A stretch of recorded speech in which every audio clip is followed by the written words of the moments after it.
Ladies and gentlemen and ladies, welcome to Game 41 of the Oilers 2024-2025 season.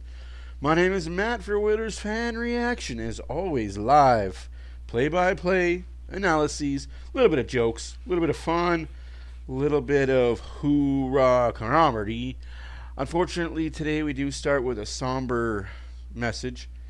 Thoughts and prayers going out to those in LA and LA County today, as a wildfire has decimated a lot of it. Nothing to joke about. It is definitely, we have some people in this group that are in the California area. Hopefully they are not affected by it. But yeah. Hey Chad, how's it going? Just a little service announcement to those out in California. We are thinking of them, and it sucks about the fire. Just one of those situations, I guess. Unavoidable, avoidable, Mother Nature, climate change, human error, we don't know. We definitely don't know what the problem is. It's just terrible what's going on in the world right now as far as Mother Nature. Yes, he's definitely... Stuart Skinner's fine. He'll be okay. He's going to lead the Oilers out. He's going to have the Oilers playing well. Let's talk about the lineup, though, eh? Nugent Hopkins, McDavid, and Brown as per usual lately. Podkolzin, Draisaitl, Arvidsson, Skinner, Henrik, Hyman, Perry, Janmark, Kapanen, Ekholm, Bouchard, Nurse, Brown, Kulak, Emberson. Your starting goalie is Stuart Skinner. Picard will back him up.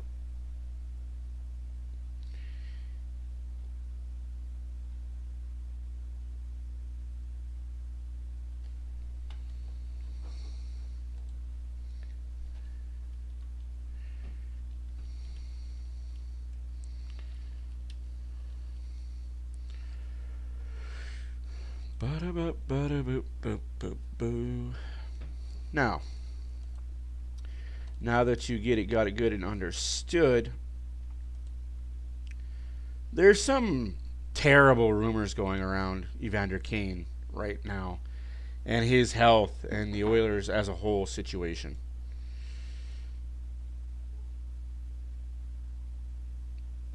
Hyman will need the fishbowl for at least another 2 weeks.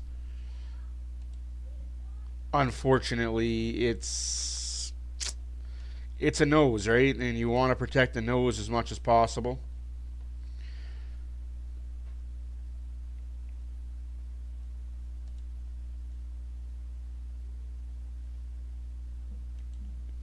So hi, friends.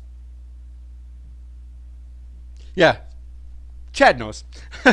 Yeah, I heard 2 weeks. Yeah, it sounds about right, right? So he's going to have it for the rest of January, come back February, short month, with no fishbowl. Again, sucks to hear about everybody in America, LA area, dealing with the stuff they're dealing with. I would love for it to be earlier, truth be honest. The sooner that thing comes off, the sooner he's comfortable, the sooner that we could see him back in the top line. I did a little bit of homework last night.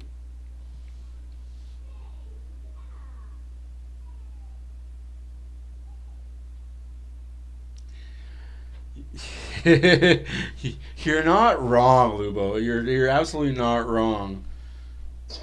We didn't start the fire, as people say. So, anyhows, Ryan started the fire. He was always burning since the world's been turning. Yeah, that's actually a really good song. Yeah, it has. Scoring one or more in this one. As mentioned, 4 straight wins for those Edmonton Oilers coming off a shutout. The Stars are out in Pittsburgh. Puck drop on the other side. So, anyways, I did some investigating with the next 10 games for the teams around us and the teams that are the Oilers.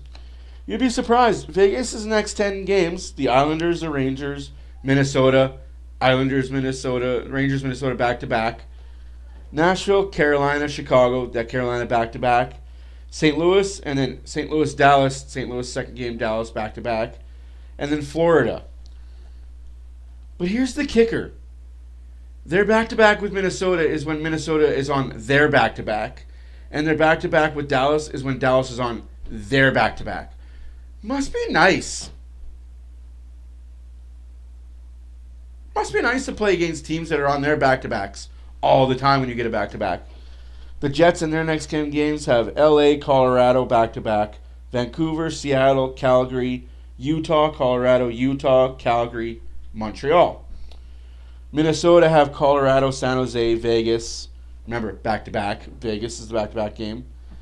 Edmonton, Nashville, Colorado, Utah, Calgary, Chicago, Toronto.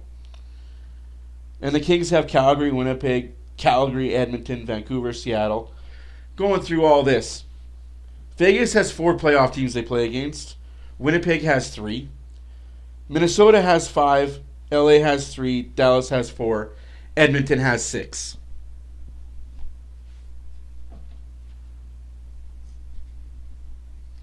Make it make sense. Penguins' own Mr. Jeff Jimerson with the singing of "O Canada."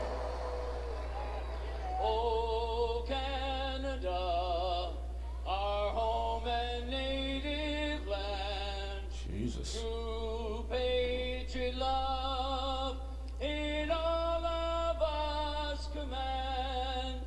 With glowing hearts we see thee rise, the true north strong and free. From far and Somebody's wide, drunk already. Canada, They're already drunk and went up in Pittsburgh. on guard for thee. God keep our land glorious and free. Oh Canada, we stand on guard for thee. Oh Canada, we stand on guard for thee. Oh my God, not again, he says. Ladies and gentlemen, today, January 9th, has been designated as a National Day of Observance and Mourning for former U.S. President Jimmy Carter, who passed away at the age of 100 on December 29th. Our 39th president is being remembered as a man of character, courage, and compassion, whose lifetime of service has defined him as one of the most influential statesmen in our history. At this time, please join the entire NHL family in this silent moment of reflection in honor of President Jimmy Carter.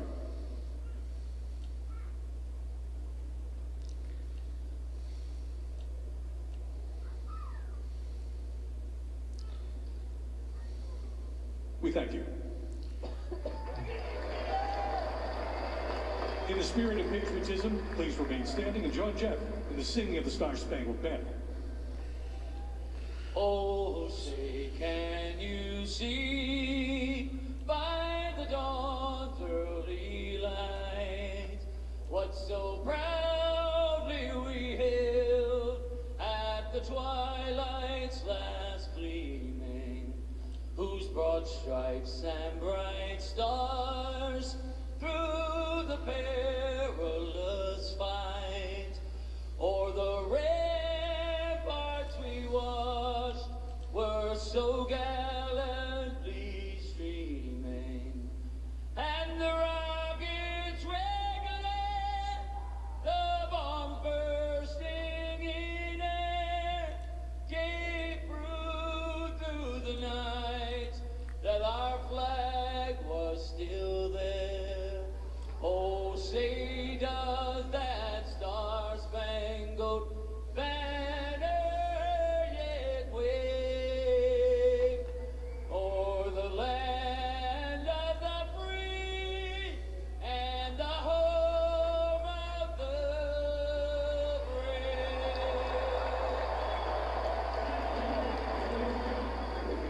This period brought to you by General. I didn't want to say it, but damn, that was awful. The heavy hitters in injury law. Hey, Chucker, how's it going, sir? Oh, A look at the city of Pittsburgh, the Steel The City. city of brotherly love. Ah, it's Philadelphia. No love in Philly. Steel Town, eh? Tourism, insurance, and hockey in the 2020s. That man's I still can't believe there's still a conversation with this Oilers team being soft. came in for a minute or two and got one of two Ah. shutouts that Skinner and Calvin Pickard. What you guys want me to do? I asked this in a video that you guys can go check out. It's the last video we made on the channel. What did you want the Oilers to do? Did you want somebody to fight Zadorov? Stu is in that, Renegade. We were just talking about you, my friend. I'm glad to see you here. Hopefully the fires aren't affecting you too terribly much.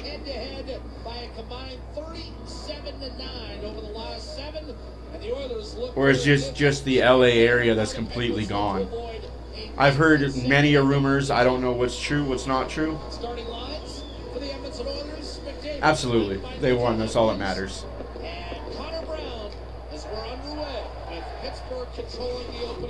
Pittsburgh wins the first face-off. Ooh, Crosby, dingle, dangle, dongle, loses the puck to McDavid. McDavid drops it for Boosh. Boosh! Oh, shoot, don't pass. Don't try and be fancy, Booshy. Take that shot, man. Oi. It feels like it's gonna be a really fast hockey game between these two teams. Absolutely, man. Hey, we're undefeated. Undefeated in 2025, right? We're undefeated this year, as they say. Oh, jeez. These two teams definitely have speed up and down their lineup. I wouldn't say it was an easy tip-in, but Boosh should have shot that for sure. Who missed the tip? Honestly, I thought it was just a missed shot opportunity in Bouchard, but Hopkins in front of the net probably missed the tip on that if I go back and recheck it, which I'll probably do after this game. The league's leading goal scorer, a quick dish, and now Letang must defend against Emerson. Saucers to Arvidsson. Shot save made. Vamelkovich is in net for the Pittsburgh Penguins. The Penguins of Pittsburgh. Oh, my ribs are still beat up. It looked like Bouchard was going to shoot it. Moves into the slot that threads this one right through. Just can't get a piece of it. That was Connor Brown on the doorstep. Oh, no, Connor Brown on the doorstep. I don't know if that was more of a blunder by Boosh or blunder by Brown. Dogged work down low below the goal line. Penguins score at roughly their regular rate. Slightly down, but still middle of the pack. But where the Penguins have Oilers are 25-12-3. as we talked about, Nedeljkovic, Tristan Jarry, subpar years. And the Penguins are 17-17-8. Coming in 31st in shots against, so they don't help out their goaltenders that much either. Noel Achari will bang it in. And for Edmonton, that has to be the game plan. Squirted out in front. Skinner will fall on it. 2 1/4 gone by. Rest easy indeed. Here's the dominant Also, I was discussing earlier. I was having a conversation with a friend of mine, and we discussed the Oilers' move in the trade deadline. Don't make that big swing. This team doesn't need a big fish. We got spoiled with Ekholm. I think this year, let's get some fringe players. A depth defenseman that can play hard minutes in the playoffs. A bottom six forward that can win you face-offs in key moments late in the game in your own zone on the PK. Like a Nick Bukestad. I know we threw that name around a few times. He's already been an Oiler. Who knows? He might want to come back. Play his playoff. Get that cup in Edmonton that he missed out on. Boston on Tuesday night. I would have let Pittsburgh touch that, but that's just me. Complete performances of the year, especially the first 50 minutes. Edmonton cruising to a shutout victory in that game over the Bruins. Control. I totally didn't realize how many games he had played either, Lubo. That's still not a lot of games, and we're expecting him to be a top-notch goalie. And again, it's all going to come out in the video that I got to make tonight or tomorrow. Probably got to do tomorrow. I'll do that research tonight while I'm watching the Have Your Back podcast tonight. Unfortunately, that's a goal for Pittsburgh. Hard work pays off.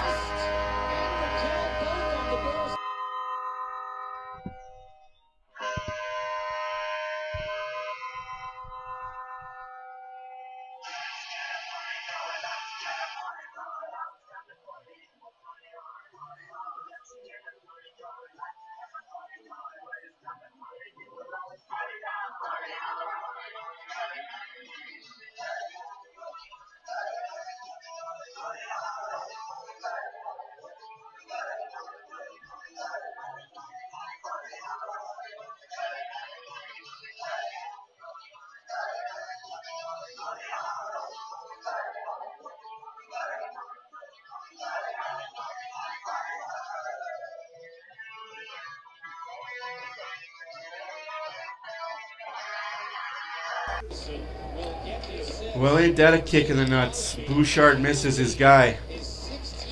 And it ends up in the back of the net. It's all good, though. It's 1-0 Pittsburgh early in the first period. Raquel.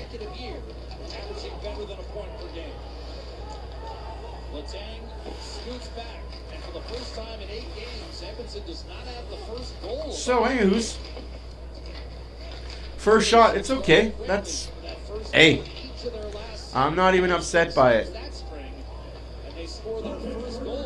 Don't be upset by one shot, one goal. I'm sure there's going to be a bunch of idiots on the internet already trolling. But it is what it is. Play defense against this Pittsburgh team. They can score in bunches. Draisaitl loses the puck. He didn't strip clear. He just dropped the puck and lost it. And his shot forced wide. They're going to say Russ got a tip on that shot from Pedersen, so that'll wipe out the assist for Crosby. A drive by Grizzly. Yeah, that was an assist by Crosby. That was. He got double teamed. And an aggressive forecheck and a centering pass on target, but brushed out of danger. That's what Michael Bunting can do for this Pittsburgh team. Like, this Pittsburgh team has one line, and one line that can score in bunches. You keep that one line off, and you just looked at them, Crosby, Rusk, and Raquel. That's icy against Pittsburgh, 15:01 left in the first period.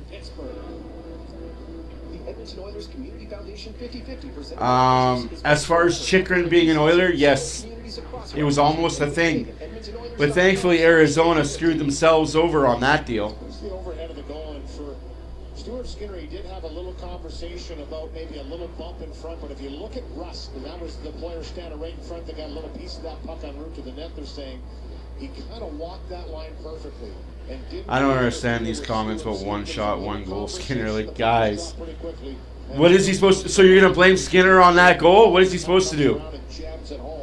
Nobody was guarding back door. He made the save, and it's actually not one shot, one goal, dumbasses. It's 2 shots, 1 goal. Because he made the initial save. Bouchard didn't play defense and follow his guy to the post. So stupid. Like,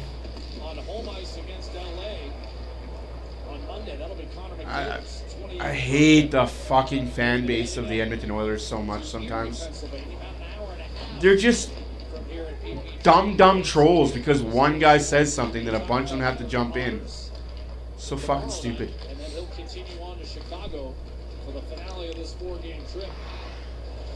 So Pittsburgh has 3 shots to the Oilers 2. But you're right, 1 shot, 1 goal. Good job, dum-dums. Know what you're fucking talking about. For the Pittsburgh Penguins, who needed just 20 games of American Hockey League season, he's now a full-time four-time player in the NHL, sent in deep by O'Connor. Did a nice job on Anywho's, powerful skater. enough of bashing retards on the internet. 6'5", a young guy, 21st overall in 2022. Just stayed with him. McDavid hard charging, his shot elevated up and out of play with 6 minutes gone by in this first period. The Penguins have struck first. Penguins strike first, who cares? Still way too early in the hockey game. Yeah, Chychrun was going to be an Oiler.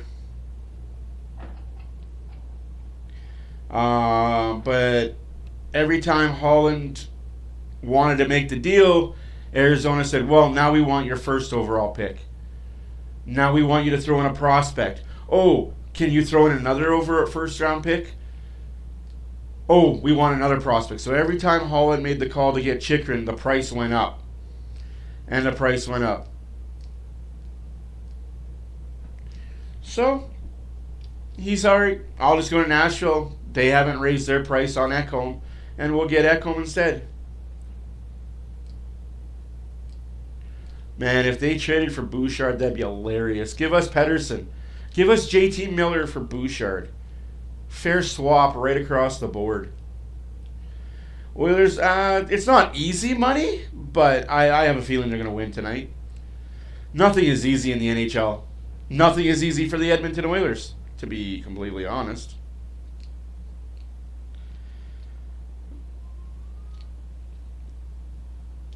I'm hearing so many rumors coming out of Vancouver that they want to get rid of Pettersson, they want to get rid of Miller, they want to get rid of them both. Both are heading to the Rangers for nothing.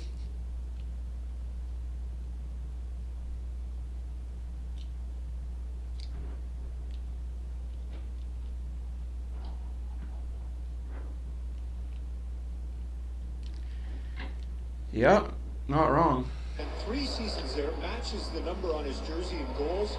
At 188 assists, 285 points, he will become the 3rd Erie Otter to have his number retired behind former NHLer Brad Boyce, who spent 4 seasons in Erie, and the late Vince Scott, who wore number 18 and was there for 3 seasons. Congratulations to Connor, 10 years after he played there. And this rumor about Evander Kane not being an Oiler needs to stop. I think that's my tagline. Yeah. Thanks, Jack. Who knew? That should have been a sign that I would eventually work with Gene at some point. No, absolutely. Goalie makes the first stop. It's up to the defense to clear the way. Knock a body over. This is kind of like a home game for McDavid, returning to where he played his junior years, just outside of Pittsburgh in Erie, Pennsylvania. Marcus Pettersson, another Pettersson. Again, I mentioned he was the Dragon, Marcus Pettersson. He got that nickname playing basketball at Steve. He kind of chuckles when he talks about it, but he's not afraid. Had a pretty good fight with Darnell Nurse earlier in the season. It was a pretty good scrap, and you know what? Here's the thing: that one-timer is the result of the 1-0 goal for Pittsburgh, and a little load up there for Chris Knobloch, having Draisaitl McDavid out there with Arvidsson for that shift. So early on, going to the big boys down by 1. Janmark centering the 4th line tonight with Perry and Kapanen. With this current construction, both against Boston and Pittsburgh, the 4 lines for Edmonton feature a 50 goal exactly on every line. Of course, Perry had 50 and was the MVP. And as far as his injury, he's coming back in 3 weeks, from what I've been told. He wants to be back before the trade deadline. So we're seeing after 4 Nations, we might see Kane in an Oiler uniform. I'm all right with that. And that makes sense to go after a smaller fish at trade deadline with him coming back. There's a lot of good young defensemen that you can pick up for cheap at the deadline that can play playoff hockey for you in a smaller role. Nice save made by Skinner there. What the Oilers need is a guy to play with Darnell Nurse. Love Kulak to death, but he needs to be a little lower on the depth chart. You just need a guy that can play with Darnell Nurse on a nightly basis. A less than Ekholm, obviously.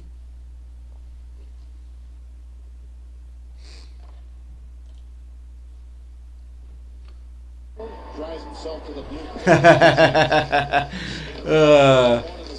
Spoken like a true wifey that nests. And that's 2-0 Pittsburgh. This line will get you every time. Again, 4 Oilers standing in front of the net.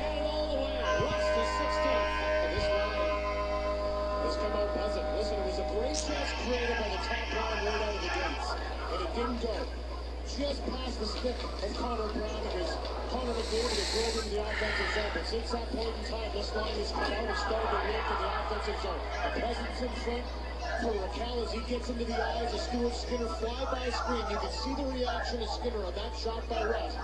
It was Crosby that holds on to it. Rust finds the soft spot in the slot. Gets that shot through a screen. It goes far in for 2-0 lead for the Pittsburgh Penguins, who have come in to this game fired up and have scored the first 2. Defense needs to be better.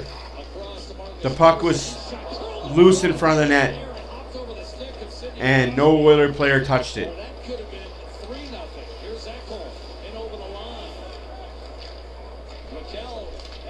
Oilers better be better. They got to be better against this top line.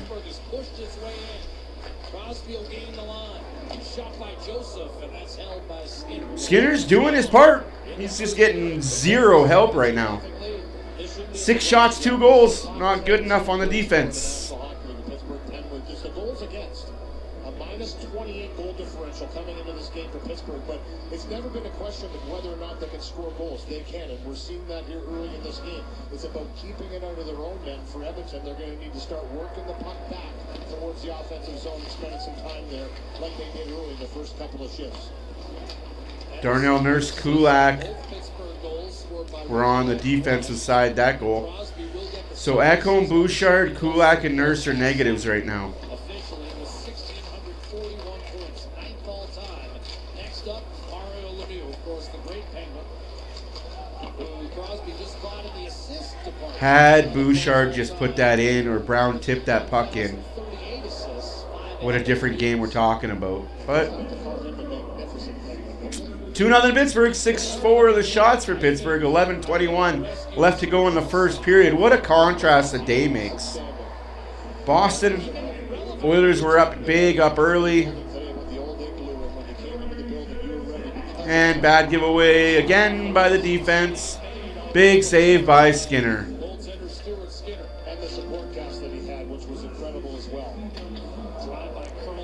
Oh man, this team is just Jekyll and Hyde, man.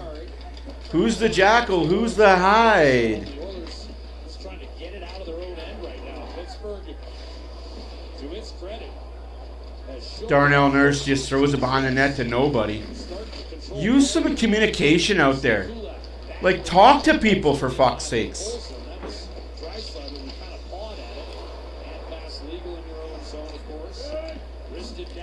Oh, I expect the Trolls to come out. I expect them to come out. Hey, whatever. Adds to the community. Adds to the fun.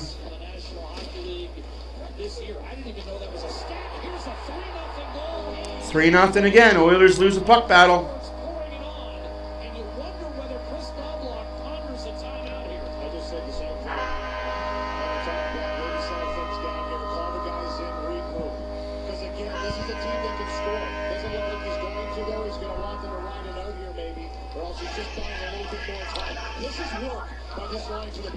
This puck was up for grabs a few times, and they stayed in the fight to come up with the loose puck, and a nice pass by O'Connor right out to the slot. Hayes is planning there waiting for this one. This is just working for a puck and making sure you come up with it more often than not. A 3-0 lead quickly in the first period here for the Pittsburgh Penguins.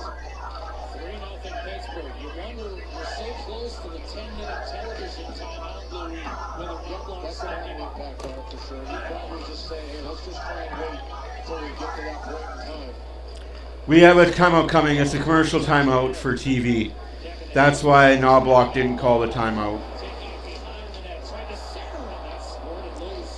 Again, Kulak bad giveaway in the defensive zone. Kulak not staying in front of the net. The defense is in shambles right now, guys. Susan, I just hit puberty. Blame Skinner, I don't care. People are going to anyway. It's Skinner's fault, right?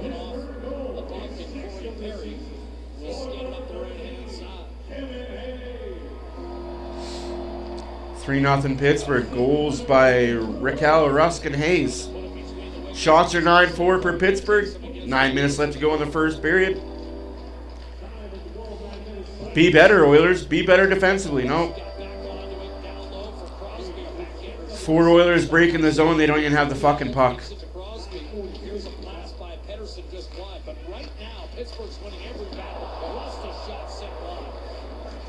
They're coming up with every loose puck. They apparently saw the graphic we showed the dominance of Edmonton the last. TV timeout. Thank fucking God for that. Be better, Edmonton. Be better. I don't even care.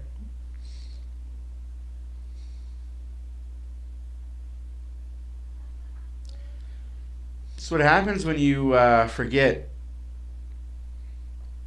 that they had a team to play against today. Hey, it's all good. Still first period. We've seen worse things happen. We've seen the Oilers come back from worse. I'm not going to get my panties in a bunch getting upset over nothing. It's definitely wake-up time, though.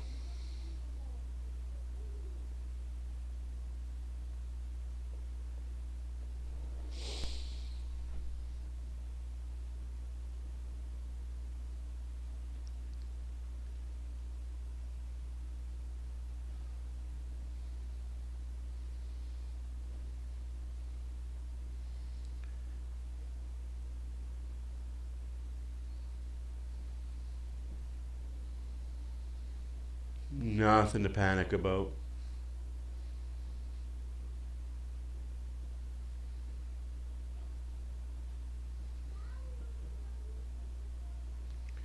Oh, I'm sure there's Oilers fans losing their mind, getting upset, crying, screaming, fire the goalie, trade the defense.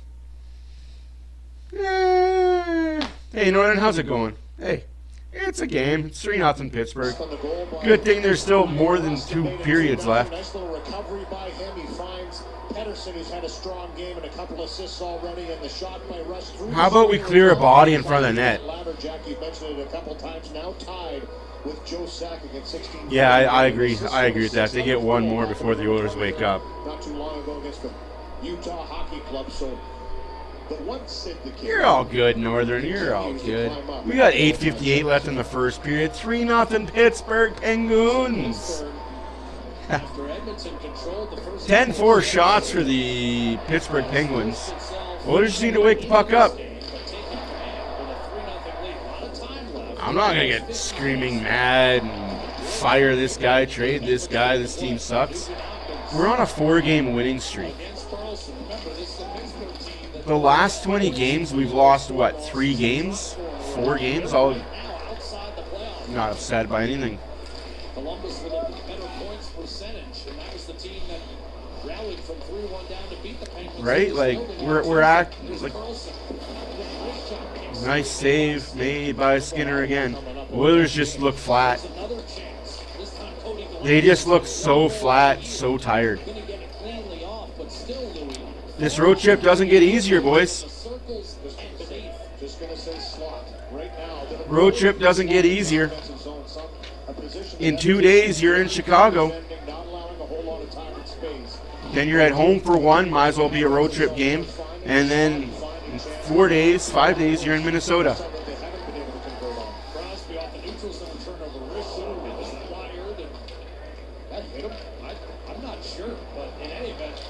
Oilers just need a goal here. Draisaitl scores! Just need a goal. You asked for it. You get a goal. Woo! Needed that one. Needed that. The next one in this game. 3, 4, 5, everybody in the car, so come on, let's ride to the liquor store around the corner. The boys say they want some gin and juice, but I really don't wanna. Feel buzz like I had last week. I must stay because coffee is cheap. Like Angela, Pamela, Sandra, and Rita. And as I continue, you know they get sweeter. So what can I do? I really bag you, my lord. To me, it's just like a boy. The ice after that one is 3. Needed that. And with that Draisaitl goal, his 30th of the 30th goal of the season. Giving away their first prize. Another year, another 30-goal campaign for Leon. Draisaitl. Just old hat for Draisaitl, 30 goals this season. I think that's assisted to Hyman and McDavid. With the helpers. And the Oilers go right back to work. Trailing 3-1 now. Kulak 3-1 Pittsburgh. had his shot blocked, and now we've got a 2-on-1. Not 2-on-1. Puck carrier, rich shot, save Skinner in the rebound, loose in the blue. Skinner doing his part. Displays I did my part. I did my part. I didn't do shit. Stuart Skinner holding sway on that occasion. Running Amen. the Pittsburgh Penguins, and they've been running in this one, and this is a really good second save by Stuart Skinner. Raquel, his 21st goal this season. And then watch Stuart Skinner get aggressive. Rusk, his 16th goal this season. Like, let's not act like Pittsburgh is a bad team, guys. Like, they score goals. They just let in a lot of goals. Time for the Oilers to flip the script and score goals. Taps it home, and the Oilers on the board, and they needed that one to stop the momentum of the Now's the time. McDavid right back with McDavid. Draisaitl and Hyman inside. Hyman a drag move, kicked it back. Here's McDavid, Draisaitl. Josh Brown fires, and that was blocked by Rust. And Matt Grzelcyk able to come away with a block. So Chris Knobloch wasting no time. Yeah, get this top three out there again. Hyman, McDavid, Draisaitl. Get them out there. Unfortunately, you have that situation. I don't get that, man.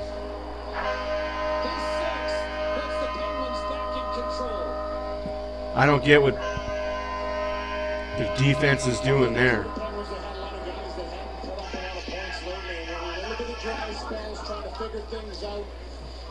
And as you talked about, they've been, in games we haven't been able to find the win. But you want to keep a pass over the back of the net. But this is a great shot by O'Connor, a beautiful pass by Rust. And again, it's the speed down the ice. They're attacking, presence in front, little disturbance in front of Skinner, and he just gets beat. What are the Pings doing that hurting the Oilers right now? People in front, bodies in front. Nice shot, but bodies in front. Will likely pick up an assist there and officially pass Sakic for ninth. As Kapanen walks in for Edmonton. O'Connor makes it 4-1 for Pittsburgh. Here's a one-touch for Janmark, but his shot disrupted. Kapanen over to Corey Perry. O'Connor from Rust and Crosby just a minute 8 after Draisaitl had put Edmonton on the board. Good thing there's lots of time left in this hockey game, and just lost 4 in a row. That immediate reply on Draisaitl's goal essential to make it is what it is, guys. For sure. It's a game in January. They've given up a lot. They're 4-3-3 in the last 10 games.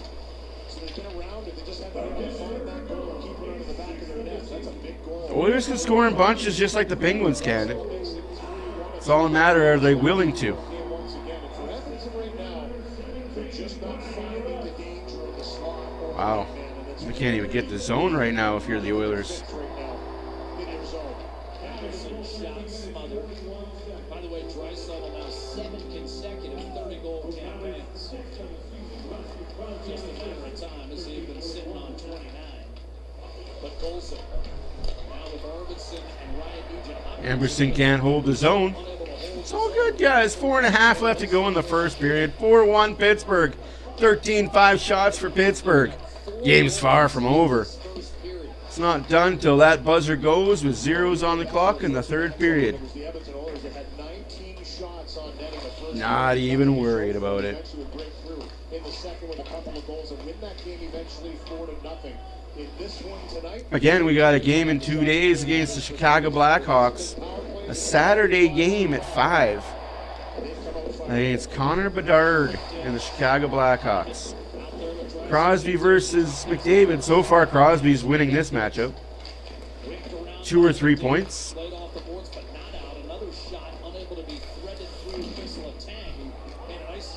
Do we forget how good Pittsburgh is with their defense and how old these guys are and how good the veterans are? Maybe.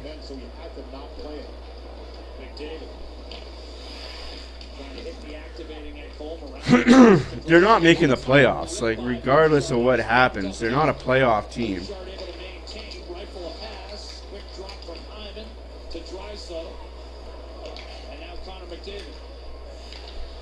But Oilers got to play better.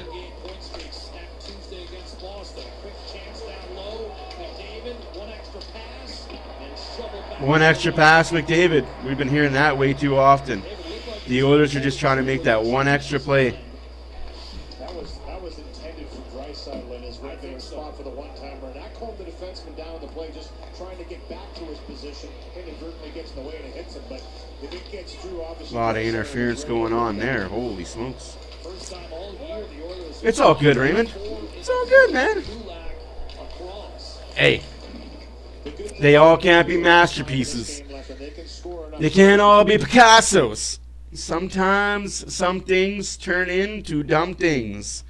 And that's when the Oilers got to put their foot down and say, no mas, let's get the next 3. If you guys think the Oilers are done this game, that's cool. I won't think like that.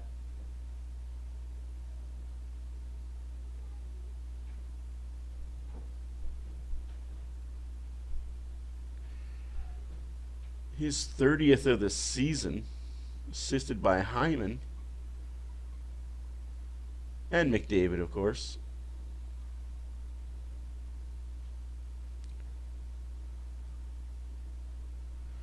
(3-1) pit, and just like that, they score again.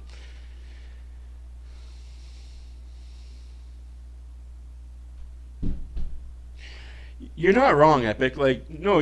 Like, you can absolutely bash him. If you think, like, guys, if we think that these goals are on him and him not playing well, absolutely. We aren't saying that he's not above criticism. Absolutely he is. He absolutely should be criticized. If he's letting in soft goals, like, I'm not going to lie to you, that fourth one, I'm going to kind of put on him, you know? Like, play closer to the posts. But... just everybody bashing every goal he lets in that's where I draw the line, guys. Like, you make it sound like no goalie ever lets in a goal in the NHL. O'Connor.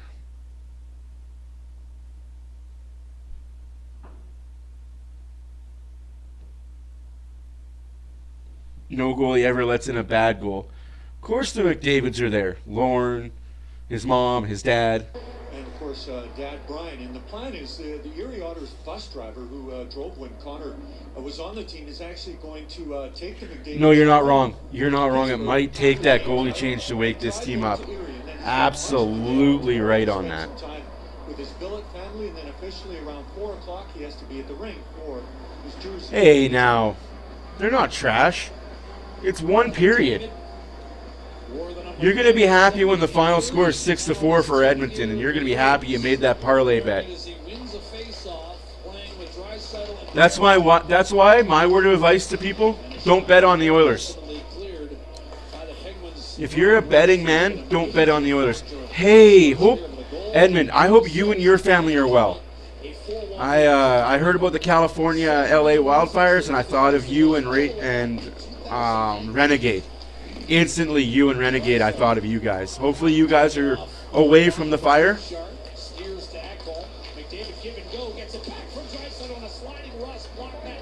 Guy put his hand on the puck inside the crease.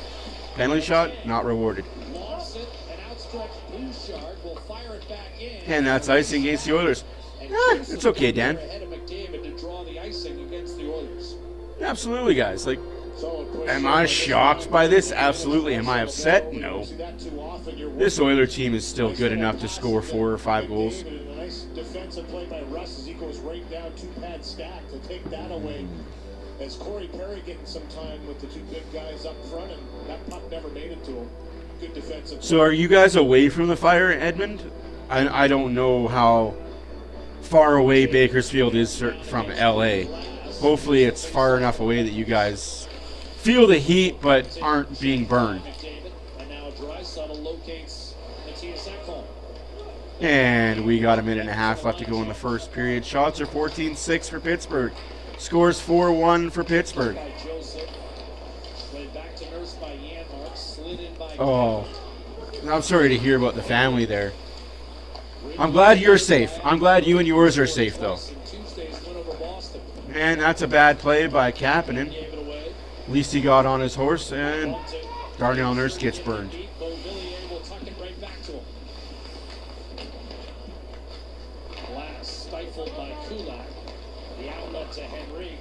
The Oilers defense just looked like they're standing still, flat-footed.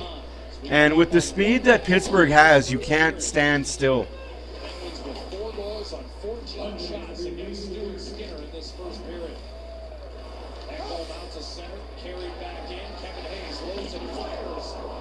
A lot of traffic going in front of Stuart Skinner.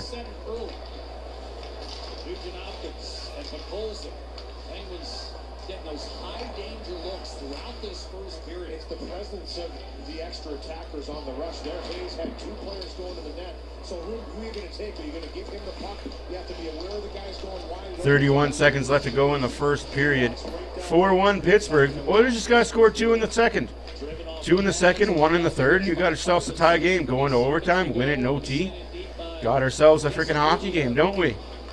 I'll be that guy. I'll be that positive motherfucker.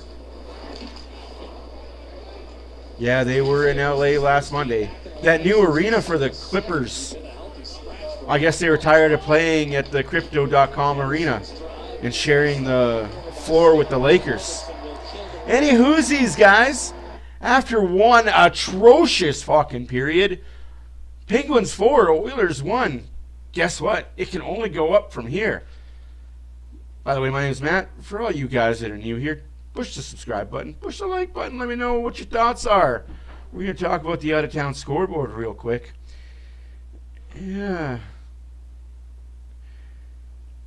I understand you. I get you, and it gets here when it gets here. I am in no hurry. Unlike the Sawyer Brown song, I'm not in a hurry to get things done. Rushing, no life goes on. Hey, whoosies. A lot of games happening on the schedule today.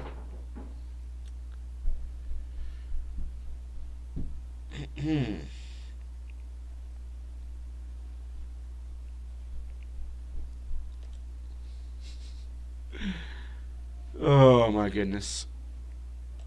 It's a good day to be alive. Yes, it sucks right now. The Oilers are down by 3 in the first period, but hey, it could always be worse. It could always be worse. With 1 minute left to go in this first period, the Sabres 2, the Senators nothing. In the first intermission, the Bruins nothing, the Lightning nothing. In the first intermission, the Rangers 1, the Devils nothing. With about 4 minutes left to go in the first period, Dallas 2, Flyers nothing. 4-1 Pittsburgh after 1 over the Oilers. Kraken Blue Jackets tied at 1 after 1. 15 minutes left in the first period. The Maple Leafs 1, the Hurricanes nothing. Game still yet to be dropped. Anaheim is in St. Louis to take on the Blues. Colorado's in Minnesota to take on the Wild. And your nightcap of the evening, the Islanders are in Vegas to take on the Knights. Now that you got it good and understood, what do you want to talk about? Hey, to steal a line from Cody Rhodes, what do you want to talk about? Shots are 14-7 for the Penguins. Face-offs 70-29% for the Penguins.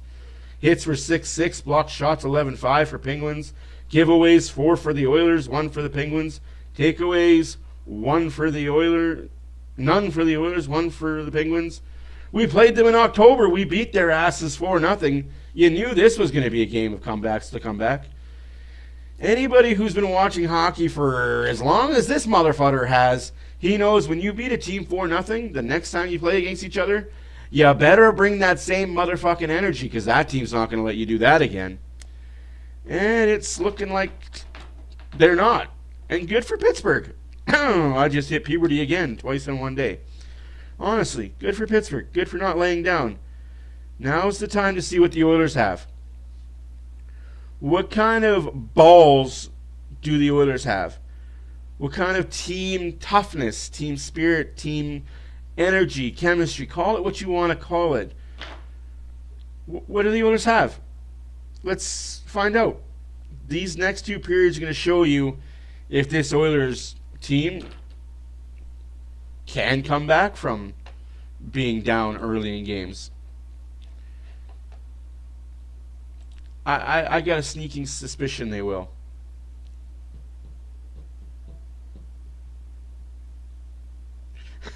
Lubo, you're awesome.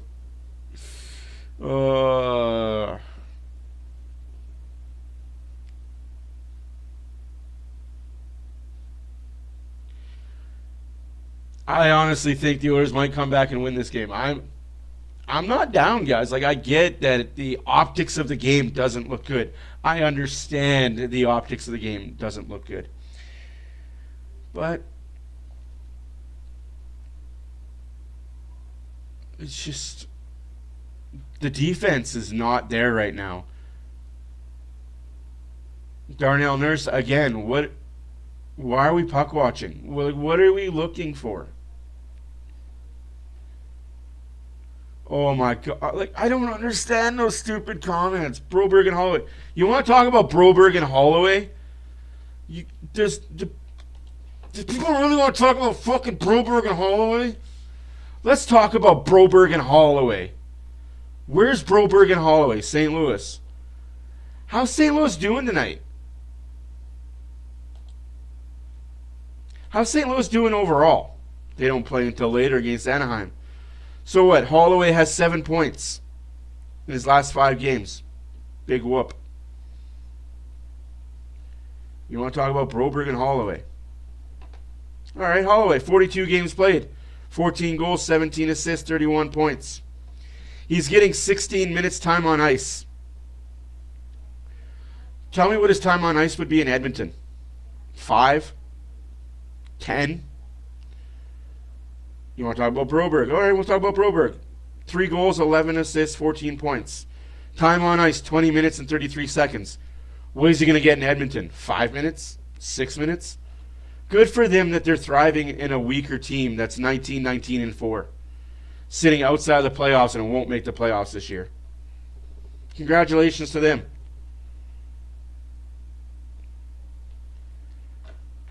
Why don't we talk about Ethan Bear? Where's Ethan Bear? Why don't we talk about Kessering? Where's Kessering?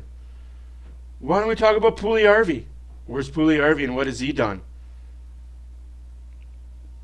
Why don't we talk about Clem Costin? Where's Clem Costin? What has he done? No, we only want to talk about the 2 idiots that left for money to never make the playoffs and have 1 good year. I will talk more positively about Dylan Holloway and Broberg when it's sustainable. Show me year 2, year 3, year 4 of your production not declining, you not getting hurt, and you being able to play the high-level minutes that you're playing right now. Then I will say, Oilers should have kept Broberg and Holloway. A 40-game sample size? Get the fuck out of here with that. I remember when people were upset that we lost Ethan Bear. Oh, Ethan Bear is going to be such a great young player for Carolina. Ethan Bear is going to be so good. Ethan who? Great guy, great human being.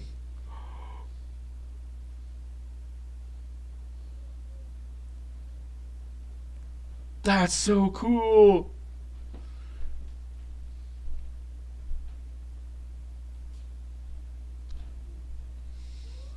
You're awesome, dude. Like, you're right there. You're right there. We got Podkolzin, Savoy coming up.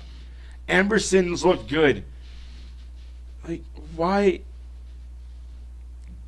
do people bring up two players that chose to leave for more ice time?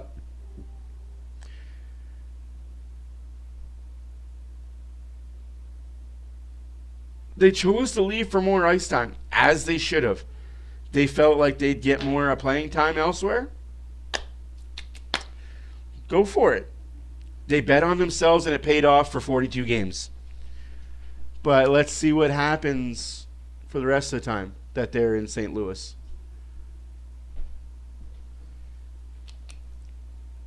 The only thing that matters, and this is what I want people to listen to and understand, it doesn't matter how much individual success you have in the regular season. How many playoff games you played in your career?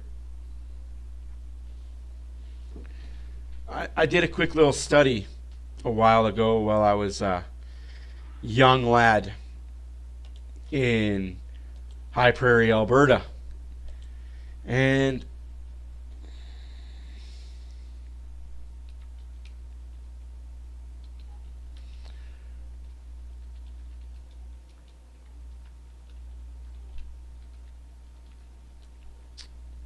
you'd be surprised at the amount of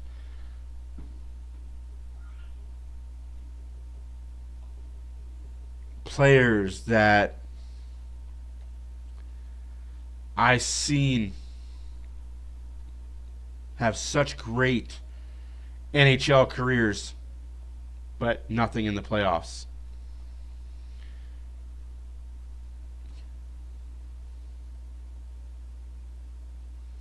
It's kind of surprising.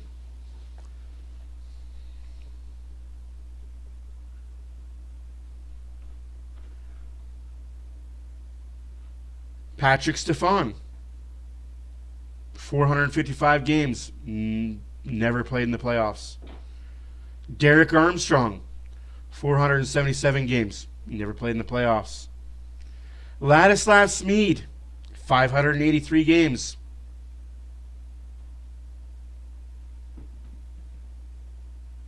Had one playoff run with Calgary.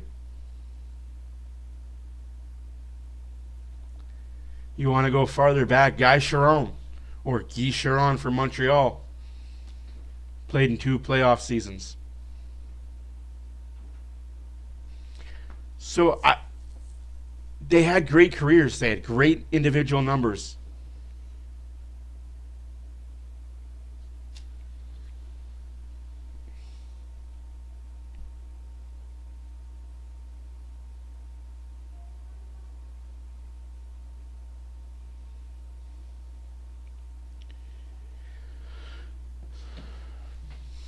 Alex Hemsky, another guy that great NHL careers, no playoff success. I'm saying all this. Joe Thornton, Morrow from that team, Pavelski. Jeff Skinner hasn't played a playoff game yet. Absolutely, Jeff Skinner hasn't played a playoff game yet. Like, it is incredibly hard to play playoffs. Make it in the playoffs. That's why I really wish players nowadays would take less for the opportunity to play in the playoffs. Take less to play on a good team. Get your individual stats after you get those accolades. Unless you're Connor McDavid and Draisaitl, who are going to be doing it while you're getting playoff success. And you know what? I'm going to put in the Maple Leaf players. Marner, Matthews, Tavares, O'Reilly, Nylander.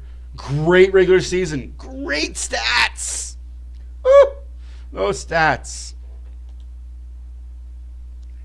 What do you do in the playoffs? One round?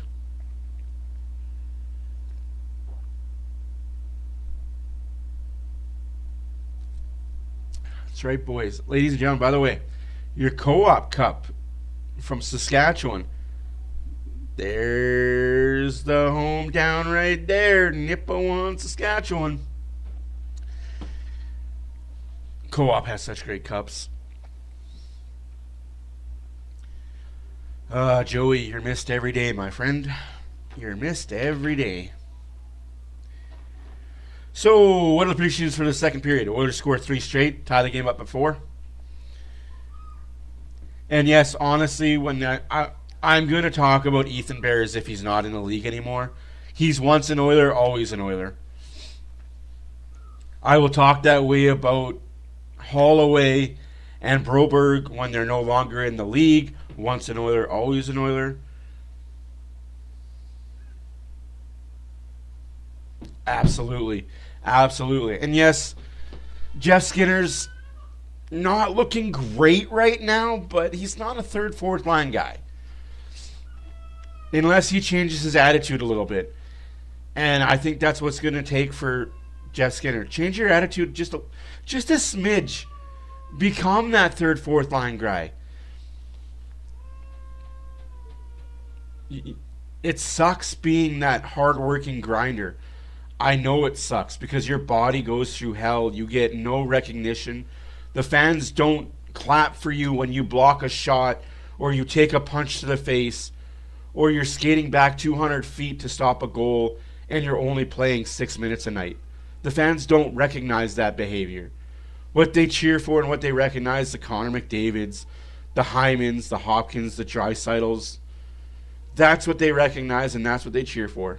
It's not right, but it's a mindset that he needs to put himself in, that if he doesn't want to get traded at the deadline, which I honestly, talking to a few people, I don't see him being traded. I honestly just see Derek Ryan being put on waivers, Kane coming back, and that's the team we're going to have. We're going to make an addition to the defense, a minor one, that's going to help out for playoff depth on defense. Remember, we still got a guy that hasn't played for the Oilers yet, who's still in Providence playing, getting healthy on the back end. Who knows what this guy's got? He might be that guy, right? Might be that deadline acquisition. I'm going to say this. I think the Oilers should wait till the offseason to make a big swing at a defenseman or make a big swing at a top 6 forward that is willing to play anywhere. And I think that's the thing that people don't realize is this Oilers group of forwards are willing to play up and down the lineup. They're flexible. They can play up and down the lineup. You don't have that on other teams. Other teams have you're with Crosby and you're with Crosby alone, and you're not going to work with anybody else. Or, hey, I need to play with Matthews. I need to play with McKinnon, because if I'm not playing with them, I'm not productive. Well, that sucks. We don't have that luxury in Edmonton. Or we have that luxury in Edmonton where we can throw guys like Connor Brown up on the top line, move him down on the third line, have Hyman come up on the top line, move him down the third line, Podkolzin.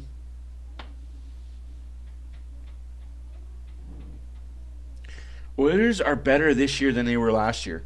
Oilers are 6th in the NHL right now. Last time I checked, they're sitting 6th in points in the NHL. That's not too shabby. Who the hell are these guys? Oh, the Connor McDavid, Yuri Billet family. Cool. That'd be crazy to be a billet for a kid, though. Just let some young, dumb kid into your life and hockey player.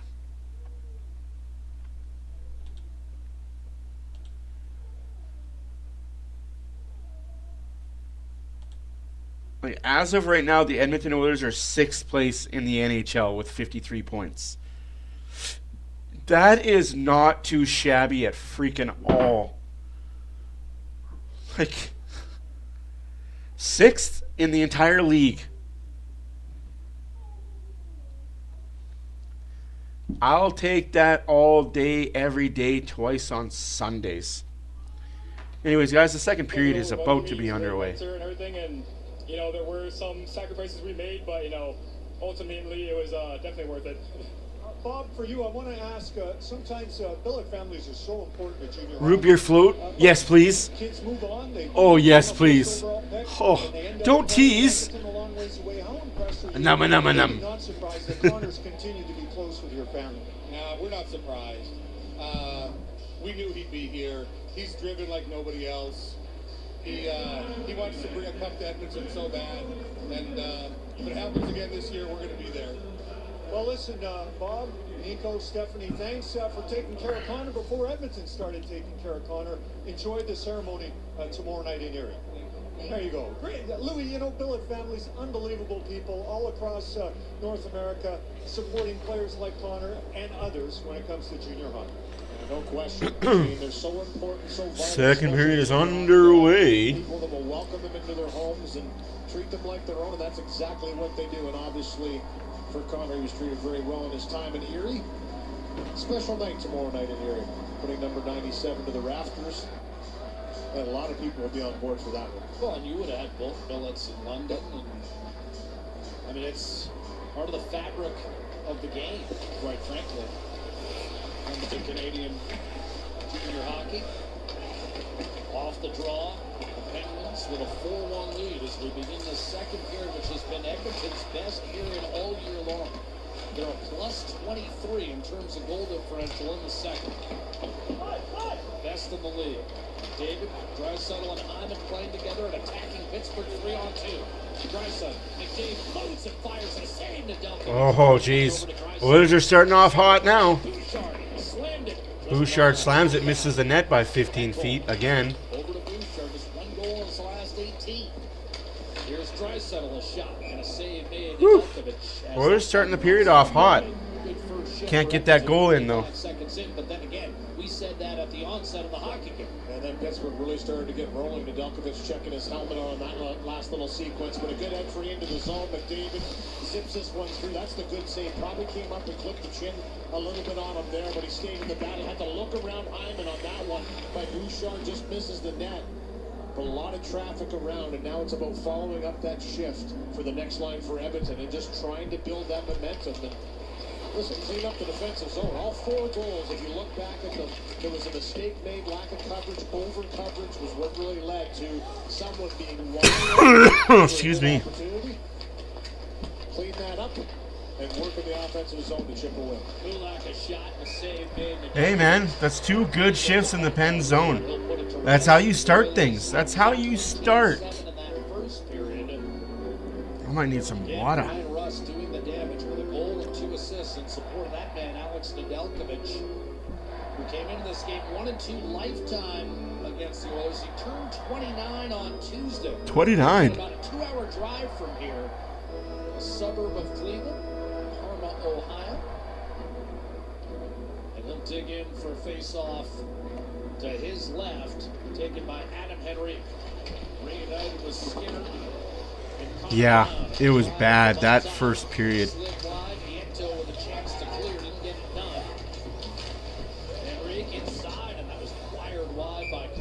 Good look, but it rattled off the glass and out of play.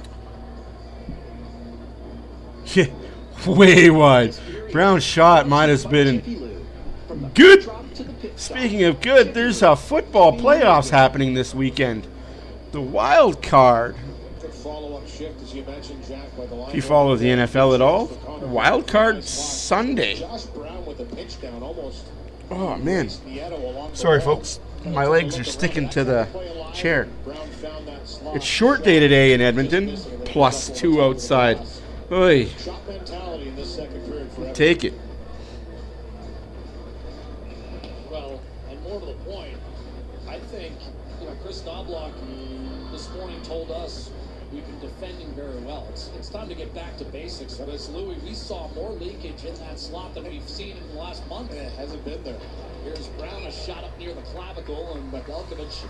And you hope that's what it is, right? For Edmonton, they're going to go in the room. I'm sure they had that conversation. That would have been the discussion. Listen, we need to get back to playing hard in our own zone. No, you're not wrong, Renegade. And you know what's really funny about winning a cup and money? You win a Stanley Cup, you get endorsements and sponsorships that pay you the money. Ultimately tumbled in the corner. Nurse tried to center, and that was picked off. And set up ice. And over the line. Dishing down low, Kevin Hayes. That was broken up. Adam Henry. Pinned on the half wall. Nurse. There's a good defensive communication.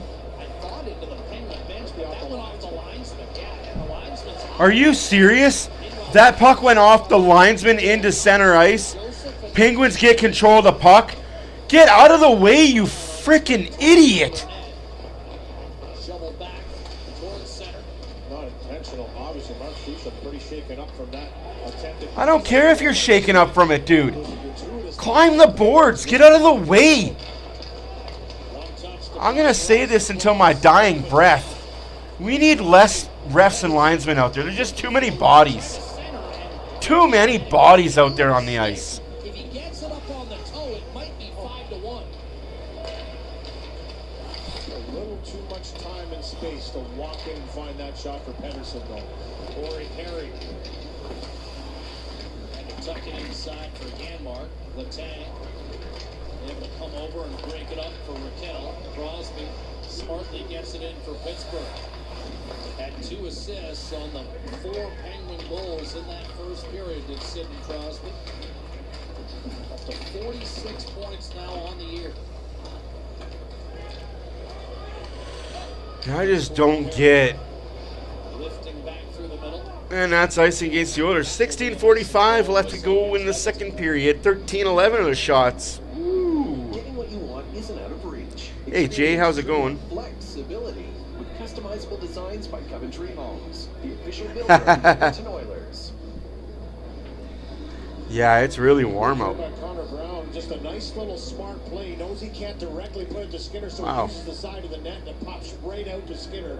In the battle, here's Darnell Nurse trying to put it hard up the left wall, and Mark Schuchuk was right there, tried to get up. Can you imagine if Pittsburgh scored off of that because he didn't want to get out of the way properly? And he was hobbling around for a bit. Travis Toomey broke his wrist the other day in a game involving Edmonton. That was at Robert's Place last month. So linesman under fire. Off the draw. Here's Emerson. Carlson to break Lazak. An opponent against Edmonton in the last 3 playoff series as a member of the LA Kings. Here's Breslin, his shot. Up his short side. Skinner might have gotten a piece. Perry will turn and flip it ahead for Janmark. Nudged inside the Pittsburgh line. Tracked down by Nieto and left for Grizzly. Lazak turnover. McDavid to Draisaitl to Hyman. And Hyman shoots it 18 feet high and wide. 4 minutes gone by. Getting too cute with the shots. Grizzly with a nice defensive play here. A little turnover at the top line of Edmonton. They go right to work. No, it was blocked. Got to shoot that harder, I guess. Stick in the lane on Hyman. And deflects it up over top of the glass. Always a great skater. Matt Grizzly, and he gets there on time to defend that play. 7 years of Boston ruin. Velkovic was squared up, and he got bailed out by Grizzly. Silly YouTube. And the rebound will come the other way. Ryan Russ put it inside the Oiler blue line. Eckel. That guy didn't update the Facebook page, I guess. Tried to beat Pedersen. Couldn't do it. Played off the boards to Russ by Letang. Again, the referee linesman, get the fuck out of the way. Like, god damn it, dude. The neutral zone. We talked about Draisaitl could have easily picked that puck up. No, I'm going to stand in the way because I'm a fucking retard. These Oilers teams, you probably heard that at times. The guys are there. There's too many guys out there, man. Room, is there not? I'm sure aware of that. There's that core there has been together for a long time. The longest core together in the National Hockey League. They know exactly who they play well against and who they haven't. And with Malkin out of the lineup tonight, too, they knew it was going to be a tougher task. But guys have stepped up in this game for Pittsburgh. And, yeah, they looked over there and said, this team is owed us. We need to be better. They've been better so far tonight, no question. Outshot 50-27 in the first game back in October. Here's Cody Glass. They wouldn't have forgot that either. Mike Michael Bunting heading for the net. Tried to center. That was deflected. Came out to Joseph, and they'll snap it right back to Bunting. But for Edmonton right now, it's about trying to plant the seed of doubt in a team that has lost some leads and given up a lot of goals this season. This is a penalty. That's a penalty? That's a penalty? Holy snuffleupagus. Of course it's a penalty. You're the Oilers. Guy falls over his own 2 feet. The second period, as Louis mentioned, the first power play for either side. Probably not the seed they wanted to plant at this time, but for Pod Cole. Oh my gosh, really? Comes through and takes down Beauvillier on the play. And this has been a bright spot for the Penguins. 26% on the power play. Unbelievable. Their power play's been on fire. 18 power play goals in the last 17, 10 in the last 7. Time to kill it. Time to go to work if you're the Oilers. Such a disciplined team. They don't want to take unnecessary penalties against this Pittsburgh team because they are flying with an advantage. Positive for the Oilers is they have killed 49 of their last 54, 91. Oh my goodness. That stretch, number 1 in the league. Nugent Hopkins will flip it down the middle. They started off, first 15 games are at 59% on the PK. Dang it. Up to a respectable, though not impressive, 23rd in the league, climbing towards 78% for the year. I got you, Edmund. Sorry. Inside to Raquel. The first one. The first one. Connor Brown up with Yanmark. Oh, geez. Backdoor play. Somebody cover him. Shot by Eric Carlson. Wide off the boards. Punted backdoor. Big shot scored. Nope. Nobody covered him. Like I said, somebody cover him. Sidney Crosby. His 12th.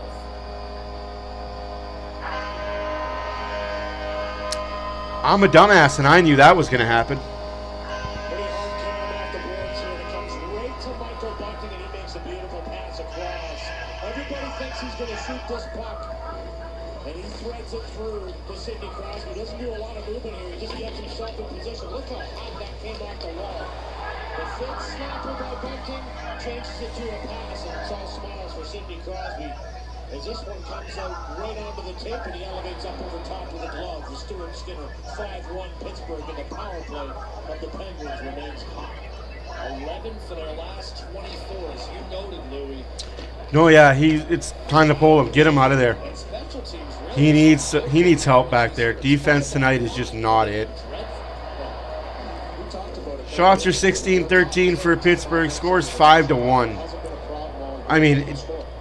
Obviously a 5-1 game here early. oh, you're good. You're good, Grandma.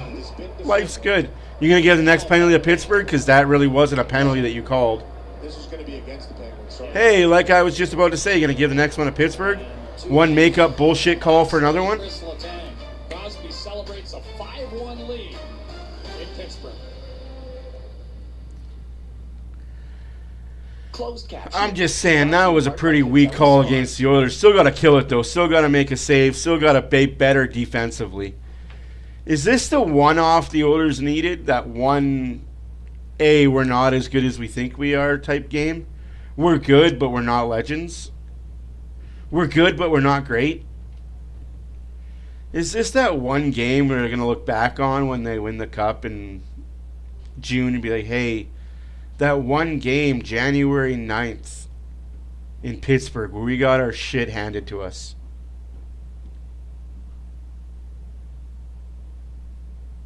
No, it has nothing to do with Pool Party. He hasn't done shit. It's not anything to do with Puljujärvi. It's everything to do with the fact that the Oilers mollywopped Pittsburgh game 1 of the season 4-0. But you're not wrong. Like, don't lose. I get what you're trying to say, and I agree with you.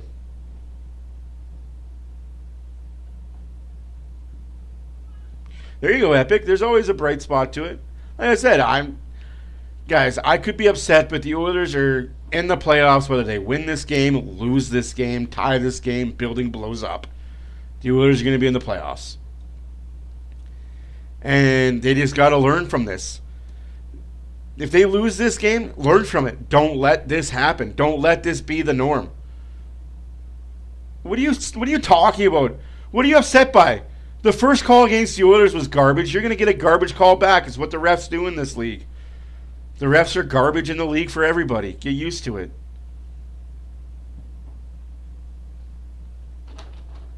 Watch this. He bops the stick right there, right as Draisaitl turns. Now it's close to the hand. I understand it is below the hand of Draisaitl. But he's like, hey, I can attack the stick. I knock the puck off the stick carrier, but he gets called for slashing. That's been the call. Absolutely. You never give up. The Oilers get a goal here. It becomes 5-2. But that's the call. Then they just got to build off it. Get a goal, build off. Build.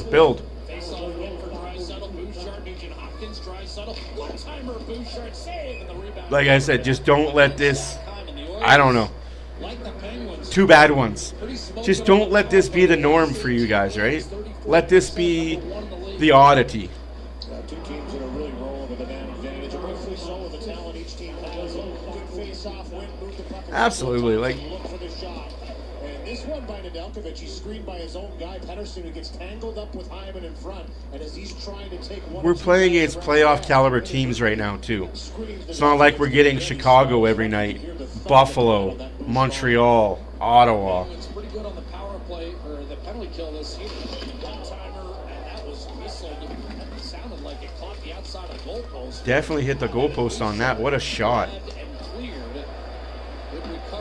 I would be surprised if Skinner finishes this game. Just give him a rest. We've got travel. We go to Chicago next. Start him against Chicago. Draisaitl gives the puck away because that's what we do. Ugh. This game is almost a wash, eh?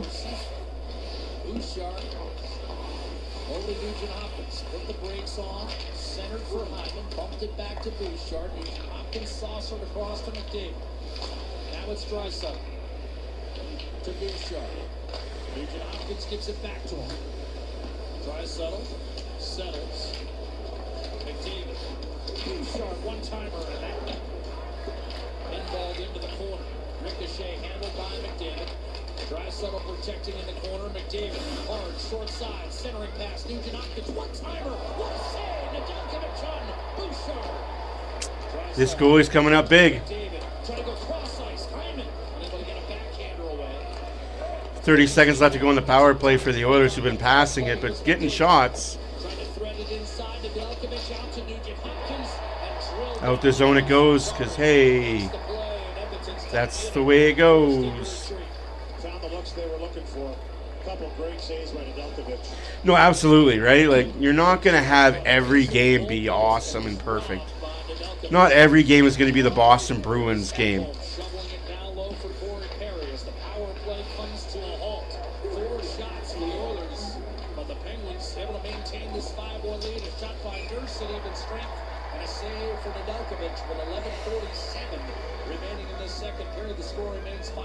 Pittsburgh. Edmonton trying to claw back into this one, create a couple of real solid chances with some nice work down low. This blast by Bouchard right there. Like I said, not every game is going to be the Boston Bruins game, or the Anaheim Ducks game, or the Seattle Kraken game,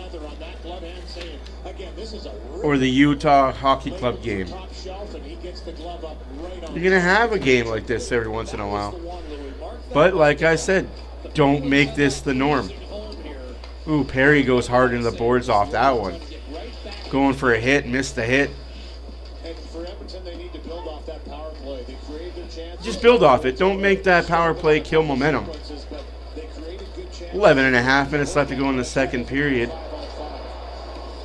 5-1 Pittsburgh. Make sure he doesn't get a shot on net. Jeff Skinner protecting on the left-hand side. He started the game on a line with Zach Hyman. Those two played minor hockey on the same line. With Tyler Toffoli. Lead pass, left wing. There you go, Emberson. Huge hit there.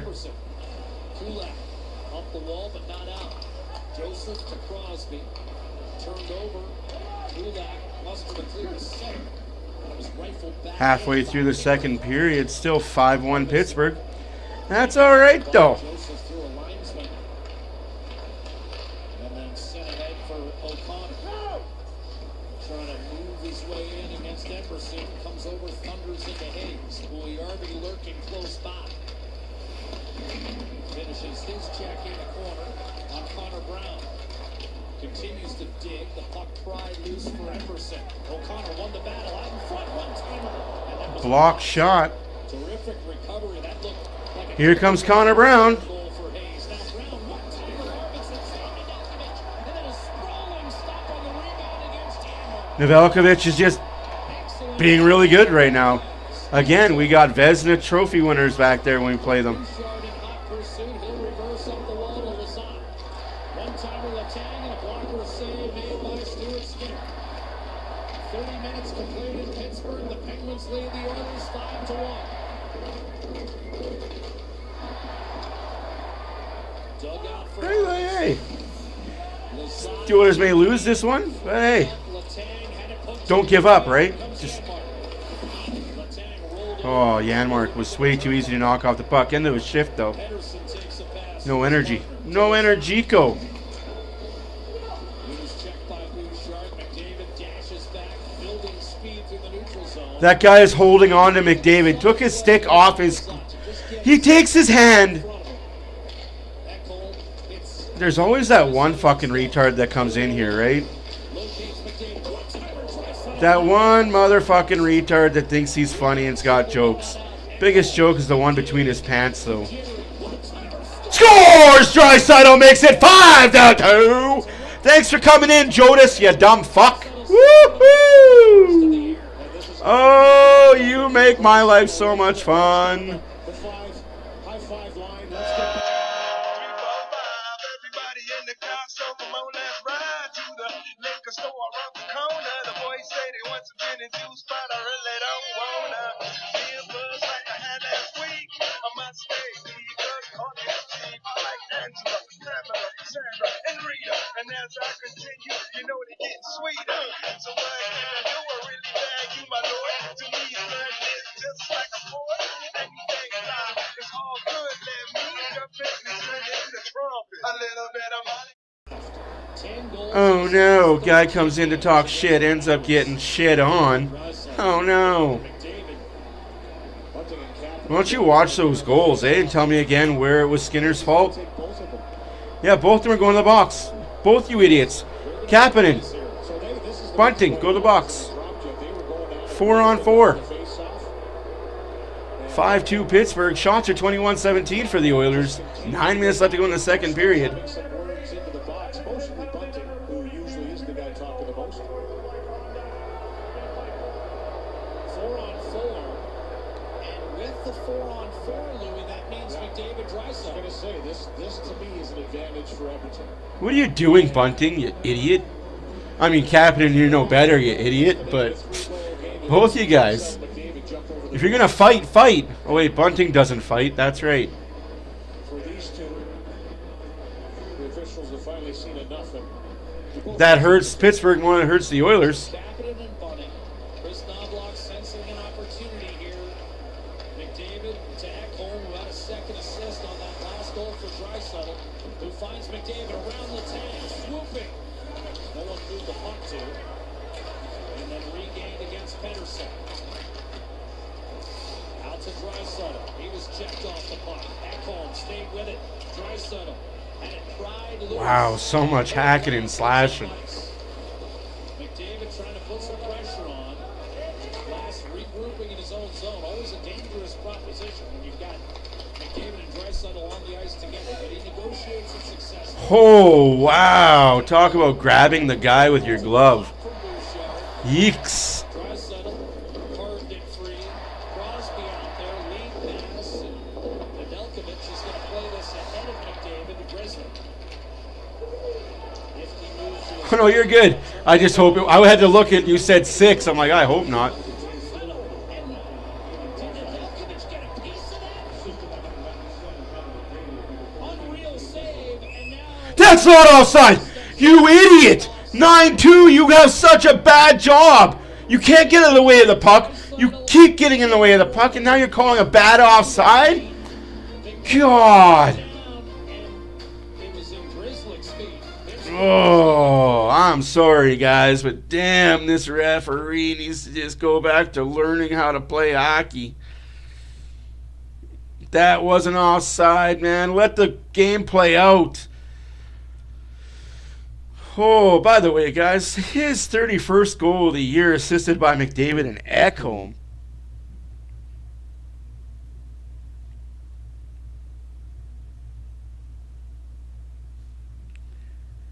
5-2 Pittsburgh still, though. Hey, Oilers came out to play in the second period. Unfortunately, Crosby with his 12th goal of the year on the power play.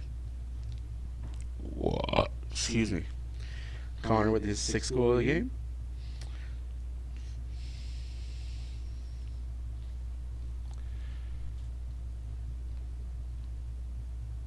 There's going to be a lot of talk about in this post-game reaction, I have a feeling. I get a feeling. I will check my DMs again. Everybody's DMing me. Oh. Dude. Hey, Randy. Go Habs. Absolutely. I can't hate on that. Go Habs, go. I can't hate on that, Randy. You're awesome, dude. Thanks for stopping by, man. I can't hate on the Habs. They're in the East. I wish every Canadian team the best of luck, except for when it comes to the Stanley Cup final. Oilers obviously going to win the next one for Canada. Dude. I already have a place for it, man. I already got a place for it. I'm going to move some things around. Either that or I'm going to move my set back, my camera back, and it's going to show the whole wall. I think I'm going to do that. I'm going to move stuff backwards. I'm excited. Man. Thank you, Edmund. You are a great guy. Go Habs, go Oilers. Just anybody from Canada. Oilers just got to settle down. You settle down, you can win this game. 5-2. It's not over yet. And for the Edmonton Oilers now, 2 goals in this game, one by Draisaitl in the second period as well. It's made it a 5-2 game. What do they say? It's not over till the cows come home? Till the fat lady starts singing? I'm not a fat lady, but I am a pretty big man. Pedersen, Letang, Crosby, and Rust out there for Pittsburgh.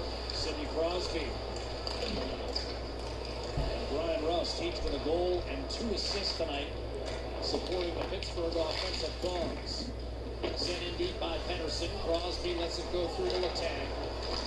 Pedersen loading up. Shot misses short side. Letang gave way to Crosby. Skinner with the save. Skinner, but he'll stick that in his hip pocket. Still 5-2. ATCO Energy is the official energy provider of Rogers Place and proud sponsor of the Edmonton Oilers.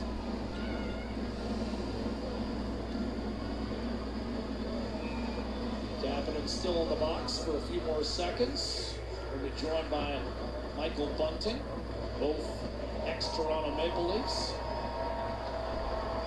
Face-off wing for Kevin Hayes and taking a skate back to center.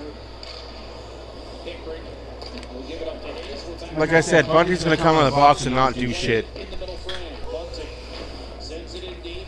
Oh, man, that would be awesome, man. Skinner looking good now.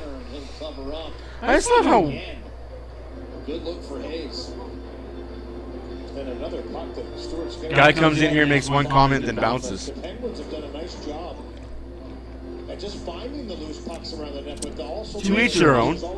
The chirper's going to chirp. Stick right there by O'Connor. Just bobbles that puck a little bit, just disrupts Skinner to not make a clean save. They've had a... Excellent choice. And it's worked for him. Egg salad choice. Woo. You know what? Second intermission, I might go get me something to eat. A little bit of a sandwich. Currently in second place in the Pacific, Edmonton is 6 points behind the first place Golden Knights. Josh Brown up the right. You have a 1-game contract, do it right. You know what to do. Knocked down by Jeff Skinner, held in momentarily. You understand the assignment. By Nurse. Oh, yeah, those passports are a ting. They're a ting. Hey, you're not wrong there. They're the only bright spots on that defense tonight. Bouchard and Echo are probably the only 2 good ones. Nurse and Kulak tonight are just not having it. Nurse and Bouchard are on the ice right now together. Nurse, wow, Draisaitl to McDavid.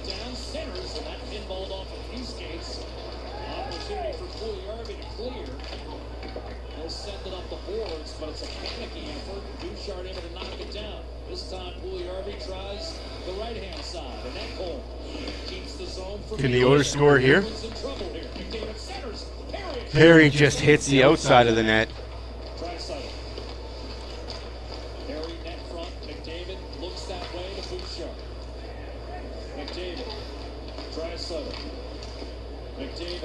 Bunting reverses. Ekholm. One-timer drilled and a save made on Bouchard.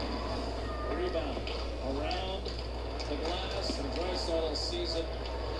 Just, again, Bouchard lazy. Every time this line's on the ice for Edmonton, they are. Yeah, they did. They have to. Down by as many goals as they were to start this game, they had to load up that top line.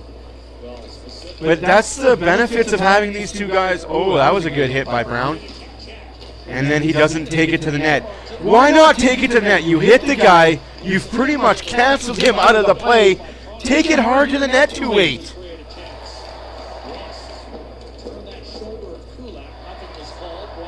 Yeah, that's the third time they've grabbed the shoulder and turned it inside out. No calls on it, though, right? Oh, jeez. You know what's funny? The Penguins haven't made the playoffs since they acquired Karlsson. I'm not saying it's a coincidence, but it's not a coincidence. Ooh, just like San Jose never made the playoffs when they had Karlsson.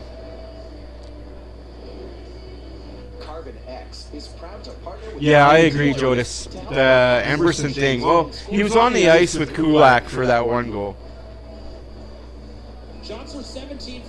Yeah, but that's what the Oilers need, though, right? They need that guy that can hit on the defensive end.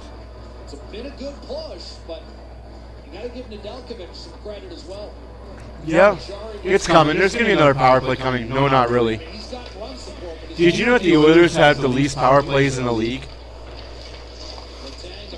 They don't get very many power plays. Shocking when you got two of the best players in the world. You don't get power plays. 5-2 Pittsburgh. 3 minutes left to go in the second period. Oilers need to... They made the playoffs once with Karlsson? Was he playing at the same time as Burns, though? If I remember correctly, it was when Burns left that he finally made the playoffs. I'm just saying, Karlsson can't play second fiddle to anybody. He needs to be the number one guy. And Letang is the number one guy in... I agree, Barbershop. They need one by the end of the period. Absolutely. Oh, absolutely. Anything is possible. I'm not saying this game is over, but I'm being a realist, and I'm going to tell you guys, it's not looking likely. Yes, the Oiler fanatic, the guy that never says a bad thing about the players or the team, is saying this one might be in the bag for Pittsburgh. You know, like, I'm a realist. I'm not always this rise and shine, bright-ass motherfucker. I'll be a realist. The likelihood of the Oilers coming back is 30%, 25%. And the likelihood of Pittsburgh holding on is 90%, 80%. Like it is what it is. Like I said, it's one game in January that the Oilers are in pretty good shape for. Now, if this becomes the norm where the Oilers are getting their shit kicked in nightly moving forward, then obviously start waving of the flag. Hey, Earthquake. Go Pins, go, sure. Good period so far. Good game so far. Can't come to the dark side. No, I'm way too much. I'm way too much of a Luke Skywalker to ever come to the dark side. But I like to tippy toe in it. I like to just put my tippy toes in there. You know what I mean? Like. Now, had I been in the past, dark side all day, every day. Death Maul, Darth Maul all day.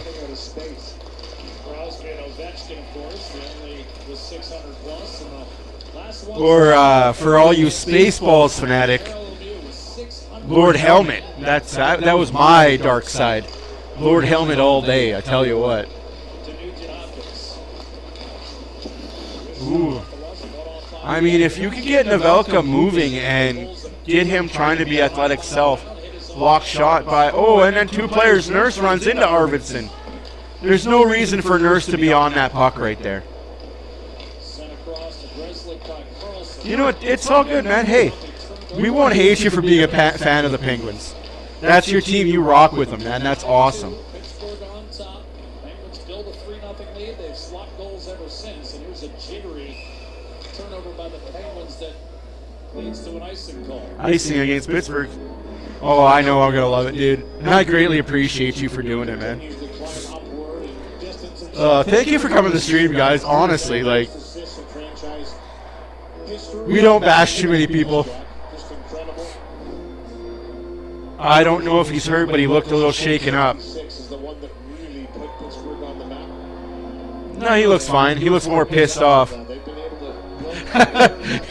No, you know what? You're not wrong. I've watched their last couple games. You're not wrong. They do give up leads. Like, that's the thing with Pittsburgh. They can score 7 goals, but they'll also let in 8. Kind of like the old Oilers 80s. We'll score 9, but you can score 8. Win the game by 1. That's the Oiler way.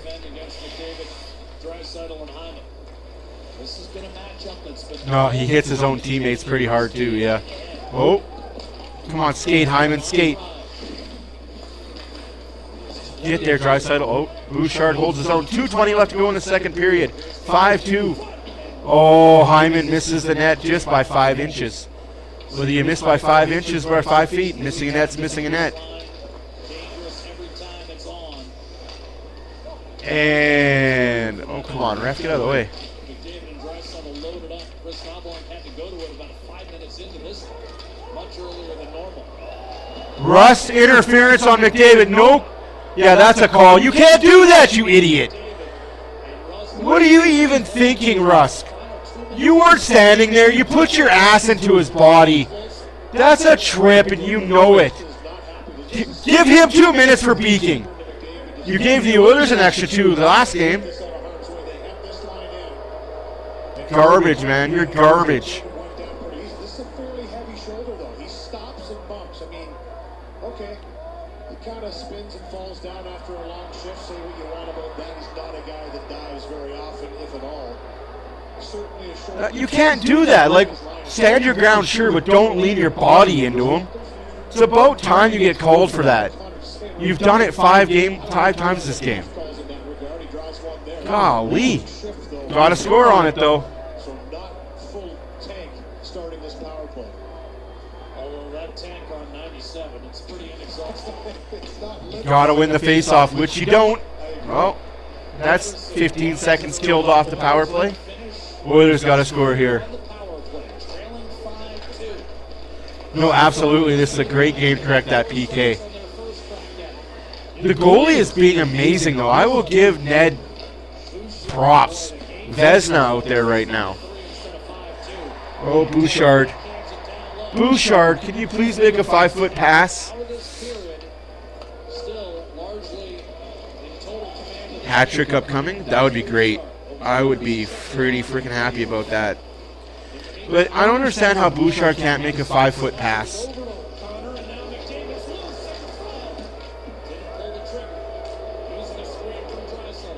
They're booing McDavid for being hit. Nedeljkovic is getting tired, though. He's slumping.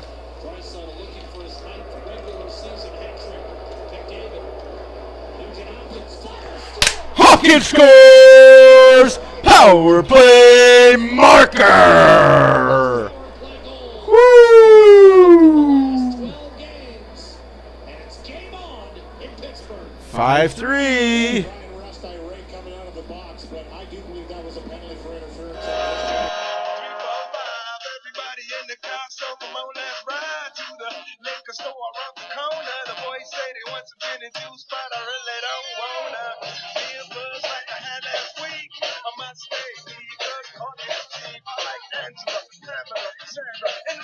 And as I continue, you know they get sweeter.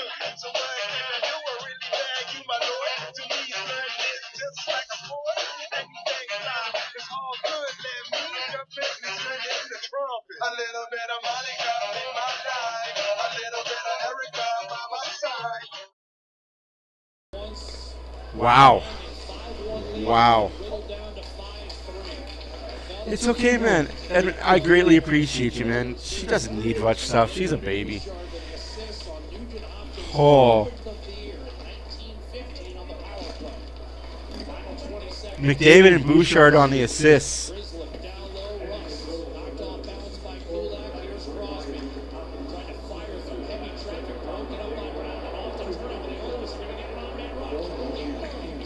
Janmark with a clapper, 18 feet high and wide. If it was a field goal, it was good. And just like that, the second period is over. Oilers looked better that period. But that first period cannot happen if you're the Oilers. Cannot happen. Hey, who's these guys? We'll get you in your out-of-town scoreboard for the rest of the out-of-town scores. Lots of hockey happening tonight. I'm shocked by how much hockey's on January 9th on a Thursday night. 10 games total. Sabres 4, Senators nothing after 2. 2 minutes left to go in the second period. Lightning 1. Shorthanded goal scored by Cirelli. Bruins nothing. 2-2 Devils Rangers after 2. 3-0 Stars over Philadelphia after 2. After 2 in Pittsburgh. Oilers 3. Penguins 5. After 2. Columbus 5. Seattle 1. God damn. Columbus coming on strong.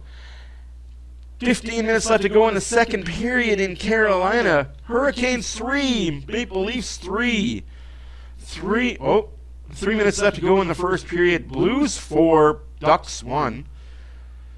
After 1, Colorado 2. Wild nothing. And the lone night game at 8 o'clock tonight. The Islanders are in Vegas to take on the Golden Suckles. Now that you got it good and understood, hey, how about them Cowboys? You win the third period, you win the game. Absolutely. Oilers had a way better second period. This just such a lackluster first that kind of irritated me a lot. Again, we're going to go through the shots after that period. Shots after the first period were way too many to not enough in favor of Pittsburgh, in my humble opinion. I wrote 14-7 because that's what I saw. Unfortunately, it was 13-7. Shots in the second period were 20-5 for the Oilers. 20 shots in the second period, 3 goals. 5 shots in the second period for Pittsburgh, 1 goal. It is what it is.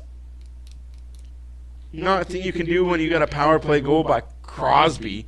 That guy is, I've been told, amazing. I hear he's a really good hockey player. I hear he should come play for a Canadian team like the Edmonton Oilers. Maybe win a cup in Edmonton with McDavid and Draisaitl. I hear he'd be a good addition to help the hockey club. Other stats to talk about. The Oilers are now winning the face-off percentage, 51-48. 13-11 hits for the Oilers. Remember when I talked about if you have the puck, you don't hit? Well, the Oilers haven't had the puck a lot today, and they've been hitting. Imagine that, the correlation between the two. Block shots 15-10 for the Penguins, 12-5 for giveaways, takeaways 3 for Penguins, nothing for the Oilers. Again, too many giveaways by that Oiler defense and Draisaitl. I'm gonna call a spade a spade. Draisaitl's given the puck away probably 3 times. Hey, Hoosie, what more do you need to know? End of 2, 5-3 Pittsburgh. It is what she is. Sometimes that's the way the cookie crumbles. Sounds like today was the deadline. Yeah, it was definitely the deadline for the WHL. A lot of things happened in the WHL today. McDavid is great, but Sportsnet had him ranked way too high, in my opinion, of the top 20 best players. You know, you're allowed your opinion. I don't think he was ranked too high at all. But I'm one of those people that you shouldn't be ranked anywhere as far as greats go. Win a cup. I'm also one of those people that are of mind. If you haven't won a cup, you don't deserve to be in the Hall of Fame. You know what I mean? That's my honest opinion. If you never won a cup, you don't deserve to be a Hall of Fame. I don't care how great of an individual you were. What's your playoff record? Did you ever win one? If not, then you're not Hall of Fame. And that goes for any league anywhere in the world. If you've never won a championship in that league, how can you call yourself a Hall of Famer? Great player? Deserve to be in a team's Hall of Fame? Absolutely. Oh, that would be a good checkout, dude. The Oil Kings are a good watch and a cheap hockey. Oh, 4-3 now, Carolina. Woo! Maple Leafs. That's good hockey to watch. But yeah, no, like I said, you don't belong in any Hall of Fame. Team Hall of Fame maybe, but the league's Hall of Fame, win a thing. Win a chip. Win a chip and then we'll talk. Anywho's, I'll be back, guys. You guys enjoy some Ritz. I gotta go save the wife. Deuces.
So if I'm not around, you guys need something to listen to.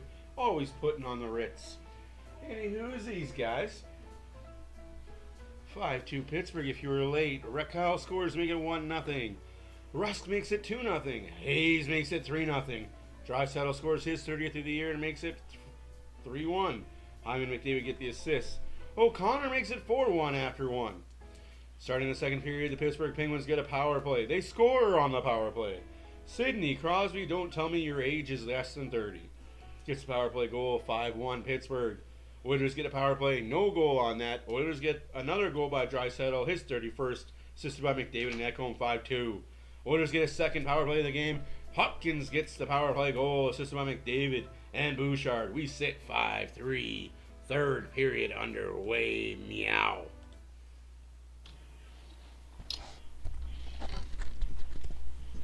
You know what the best part of being an adult is? You can eat Christmas candy, Halloween candy, candy, all year round. Icing against the Oilers start the third period. What about me being Libra? Yeah, do tell. I don't follow zodiac signs or that astrology stuff. So I'd love to learn more about why I am the way I am. Why I say what I say, do what I do. That's ice. No, that's not offside. Quick shot to save Nedeljkovic on the TSN mark. Still looking for his first goal against the goaltender this year. Sent in deep by Josh Brown, and that's taken and settled by Aaron Wilson. That's some good stats, Northern. 5 points between those two. Evan Bouchard turns and clears. Hyman lets it go through to Draisaitl. He'll chip and charge against Pedersen. Letang pulls it out. Raquel up the gut, mishandled by Crosby, tucked back in by Ekholm. Letang, Raquel got a piece, but he wasn't. That'll be icing against Pittsburgh. Icing call against the Penguins with a minute gone by in the third period. Here's a look at that chance for Janmark. No, I agree. I'd almost say you need a goal in the first 5 and another goal in the next 5. You need 2 goals in the first 10.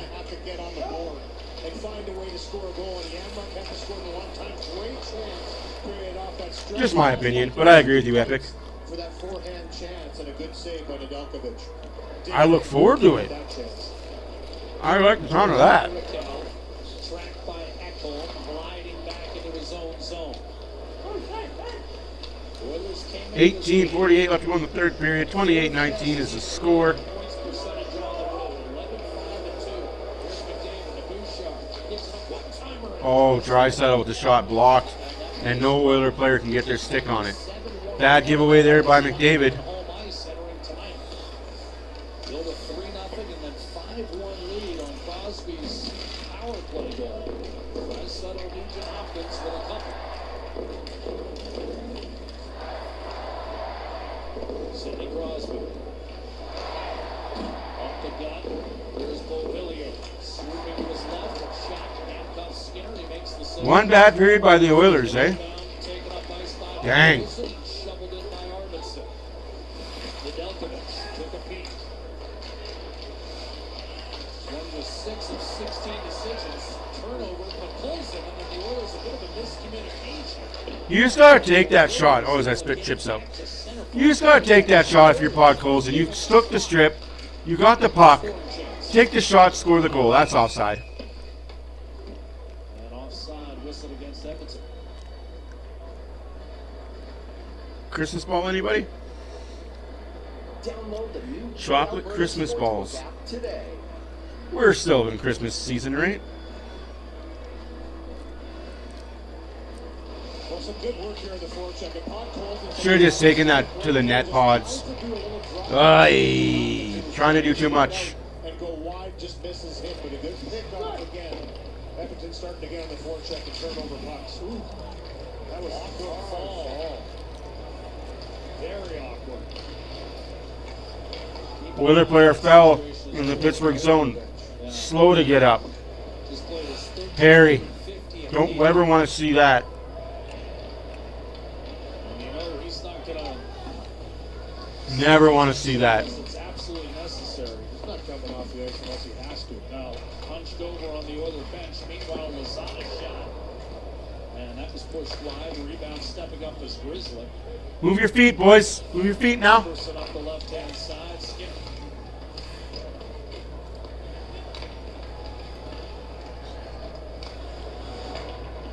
Now that call.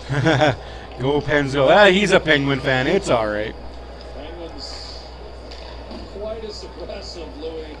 Even with that 5-1 lead, I thought the Penguins were guilty at times of maybe trying to run Edmonton right out of the building. 16:35 left to go in the third period. 5-3 is the score. Ooh, Bouchard hits it high and wide again. If it was a field goal, he'd get it. Oh, Hyman with a flub. You flubber. For the first time, shows a bit of frustration with his hockey team. Yeah, because they're starting to take on water in the defensive zone. The one-timer by Bouchard, that last one just missed. Perry's okay. Has to be on target when you create those chances. Here's the stumble by Perry. I mean, he stopped dead in the boards. Shoulder first, was really slow to get up. Did grab his stick, but favoring that left arm, went right. Was he hit? One little kick here. I guess it's a good sign that he That's puts the right. stick in the left I'll arm. cheer for my team, the Edmonton Oilers. And the Green Bay Packers. Nugent Hopkins. Shari being moved down, replaced by Kevin Hayes. But Golson and Arvidsson as wingers. Another face-off win for Nugent Hopkins.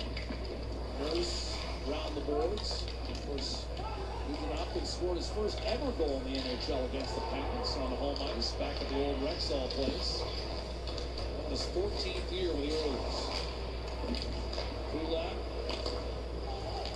Nurse fires it in the general direction of Kulak, and then that was thrust around back to Nurse by Victor Arvidsson. Team Sweden's head coach is here, Lou. Arvidsson and Ekholm dressing for Sweden at the Four Nations, and this will be an icing call against the Penguins.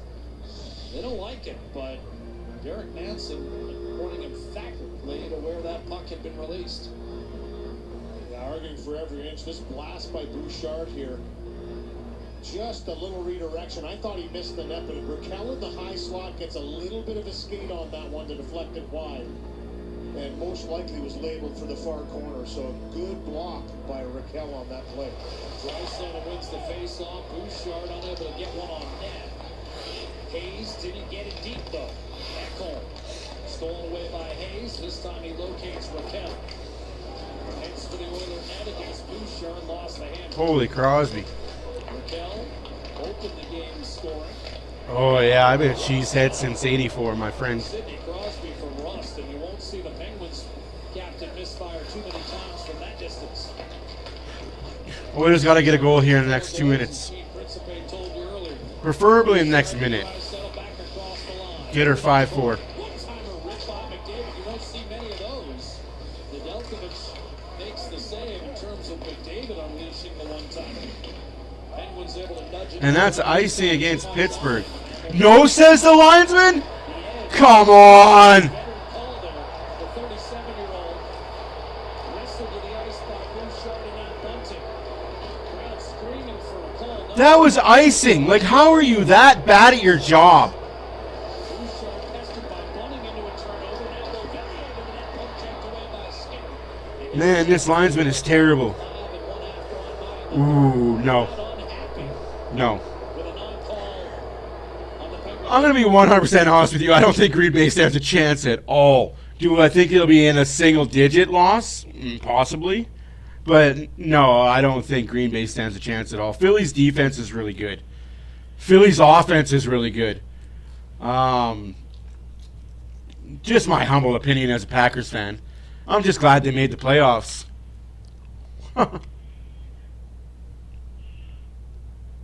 By that icing. Cody Glass. And Reed moved down in the circle, replaced by Exactly.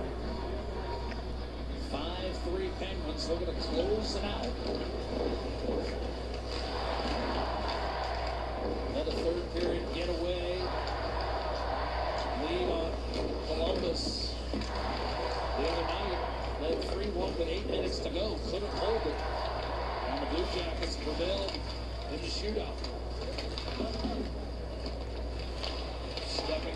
Joseph. England's a good shift here. Glass, swing and a miss. Joseph kept it alive for Beauvillier. Again, get the fuck out of the way, 7, you ref.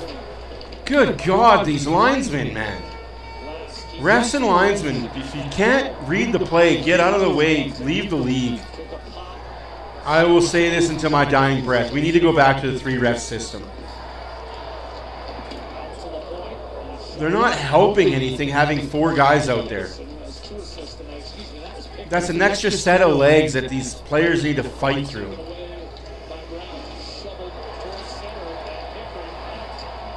That was a dirty hit from behind by that Pittsburgh defenseman. Should have been called, but it is what it is. Detroit Lions? I'll take the Bills. Bills, Lions. Anybody but Kansas City in my eyes. I can't stand the Chiefs. I think they're handed a lot. The Chiefs are like the Golden Knights of the NHL. Given a lot. The refs let them get away with a lot. They're offside seems like they're offside every other play. Although they're pushing here, they have to stay patient. They can't do it the wrong way. Don't allow the chances against them. Keep working to find yours. Hopkins with a wide shot. Again, we're missing the net by inches. But it doesn't matter if you miss the net by inches or miss the net by feet. Missing the net is missing the net. Score still 5-3 Pittsburgh. 12 minutes left to go in the game. Shots are 31-21 for the Oilers.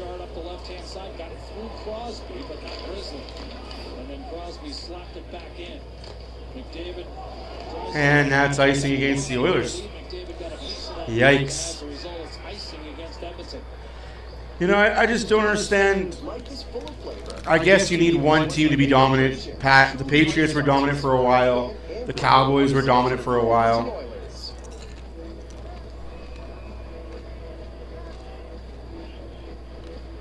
Bouchard's really been active with the shot in this game, but right here, I mean, there's got to be somebody in front of Nedeljkovic on this shot. He's got time to wind it up, time to get that shot through. Yeah, my 2 favorite quarterbacks from the Packers are Brett Favre and Aaron Rodgers. Oilers have to be better at that.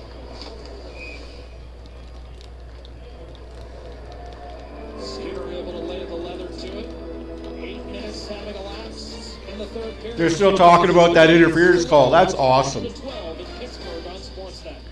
Good on McDavid to explain to him what he saw and why he felt that should have been a call. Oh, absolutely. I loved what he did for his first full season for Jordan Love. I just don't know if he has the skill or the weapons around him to beat that tough Philly defense. Yes, guys, we do talk about more than just hockey, more than just the Oilers in this stream. We are a diverse group of people. We come from all walks of life. We're not all just me. There's more of you, and I appreciate that. My interests are vast and very obscure. I'm a gamer. I play a lot of games. Right now I'm into Indiana Jones. Man, that's an awesome game. I'm a football fan. Packers are my team. Baseball fan. Cubs are my team. Hockey fan, obviously, the Oilers. Basketball, don't watch basketball too much.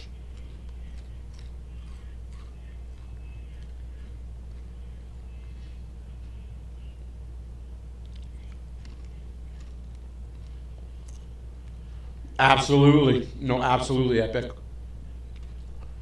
I think watching what Jordan Love did with no talent at all around him, a lot of talented players might go there.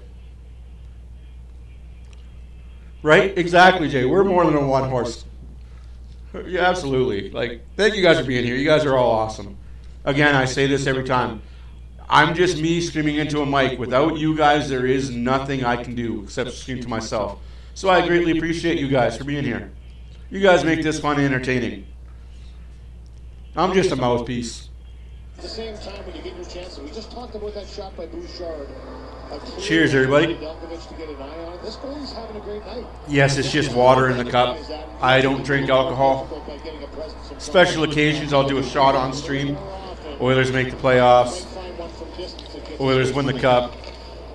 Toast to a new season. New Year's, you know, special occasions. The problem was they had dug themselves a 4-1 hole. Shot by Shari from distance. That was tipped. Handled by One line has hurt the Oilers tonight. One line and one line only. Although on the flip side, one line has hurt Pittsburgh tonight. One line only. Everyone else is just bystanders in this game. That needs to change a little bit for the Oilers. Again, hits the ref. Like, that's the 5th time this game that the puck has hit a referee or linesman. If you're wearing a freaking jersey that has a stripe on it, get the mother frick out of the way. God, if you can't get out of the way of a puck, you don't belong in the NHL.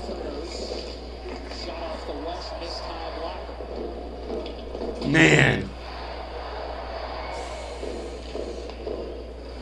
I wouldn't be mad at it. I honestly don't think he'll get it in Pittsburgh, but I wouldn't be mad at it at all. Like, I love how loyal he is to his Pittsburgh team and the Pittsburgh city. But what would it take to get Crosby out of Pittsburgh next season, his final season in the NHL? And that'll be icing against Pittsburgh.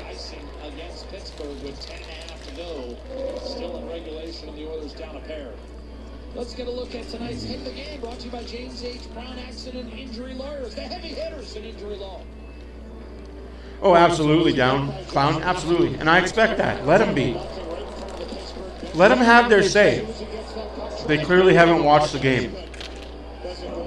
Anybody who's going to talk crap about Skinner, watch the game, and you tell me what he could have done better on the first 3 goals. That third goal, yeah, short side. Got to have that one, but other than that, Without a stick, Crosby. So this is a 5-on-4.5. McDavid to Draisaitl, return pass. Bouchard. give it to Bouchard for the 1-T. Hyman with the fishbowl, can't receive a puck in his legs. Crosby still on a stick, able to shield his man from the puck, and Letang will bang it off the boards. Too much on it, though. And that's icing. Letang Get this fishbowl off this guy's head, please. Oh, my goodness. 57 to go.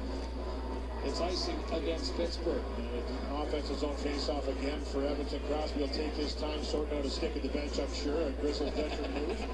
By a little bit more time, but now it hasn't been that long of a shift. Right. When you get jackknifed over the boards like that, Louis, is sometimes your gear, can you feel that in the ribs sometimes as a player? No question. I mean, that's, hip flexors, even through the padding, you can feel it at times. Henrique wins the draw. Nurse looking for a lane is Kulak. Yeah, that was a bad icing. But it's a 2-on-1 for Pittsburgh. Blocked by Janmark. There you go, Yanni. If you're not scoring goals, you better do other things right. 9 minutes left to go in the third period. Still 5-3 Pittsburgh. A better game after the first. Oh, wow. Almost a goal scored by the Pittsburgh Penguins there. Skinner, please be better. Again, the defense right now of Kulak and Nurse are just not detail-oriented right now, and that's going to hurt the Oilers long-term if you don't clean it up just a little bit.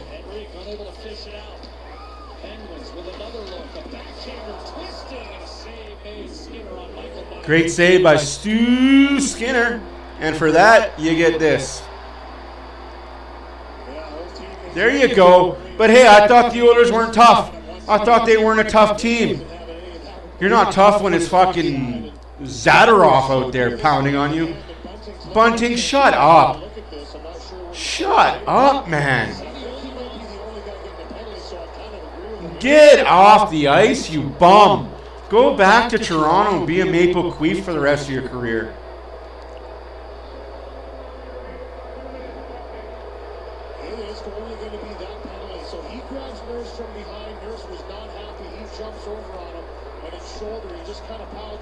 That's the call that should be. You punched a guy from behind. What'd you think was going to happen? And that's why I said to everybody in the chat last game, when the Bruins ran over Skinner, had the Oilers retaliated, they would have got the only penalty. And it would have been no power play for the Oilers. They would have lost momentum, and who knows what would have happened after that. The refs are taking one in these scrums a lot of the times, I've noticed. The Calgary game, Zari gets his knee taken out by the, I can't remember who they played. I think it was Anaheim player. Calgary player jumped on. Calgary player got a penalty. Anaheim scored while they were on that 4-on-4 situation. Anaheim scored.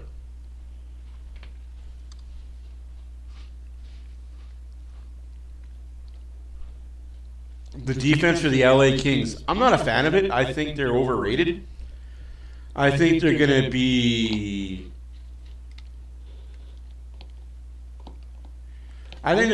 exposed come playoff time if it doesn't get fixed. Oh, hi, you. You refuse to sleep? Oh, she was asleep. Oh. I transferred her. Oh. I think come playoff time, if they don't fix that defense, they're going to be an easy out for the Oilers or Vegas. But that's a very good question, though. That's not off topic at all. Nothing is off topic in this chat.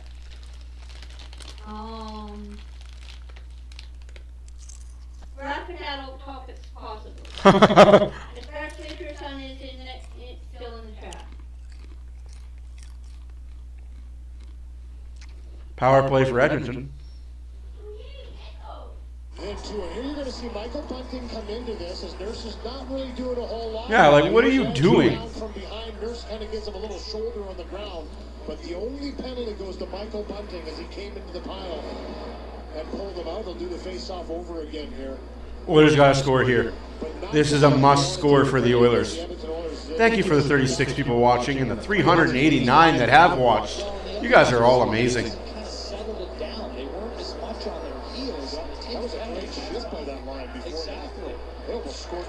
Oilers lose the face-off and it's out the zone. Of course, the crowd is saying, "Ref, you suck." Why does the ref suck? Ooh, they added a new feature for the goal thing. Power play feature. Cool. That wasn't here last stream.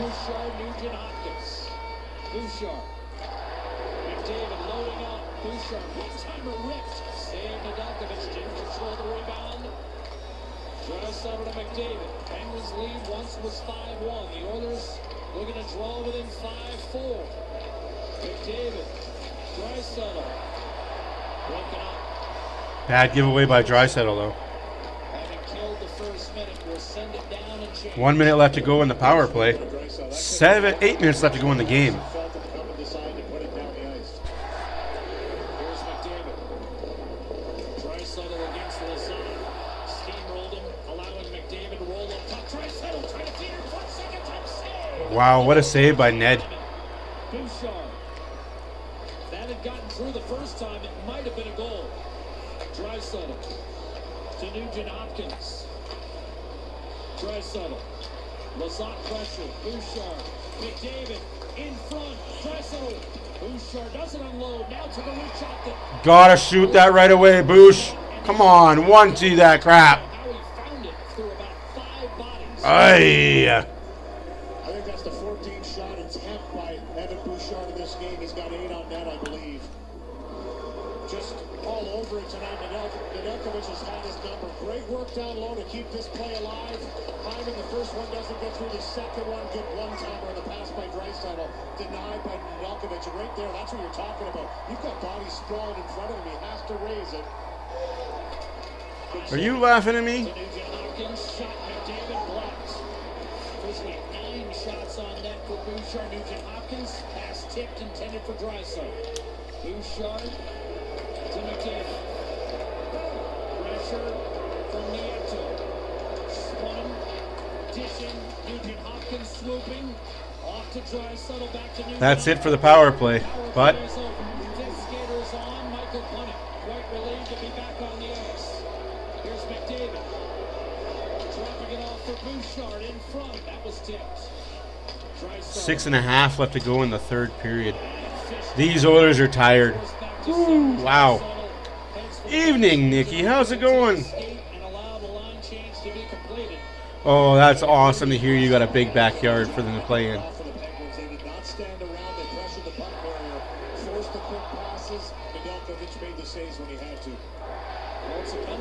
Like, you guys are Pittsburgh Penguin fans. Why are you blaming the ref for Bunting being an idiot?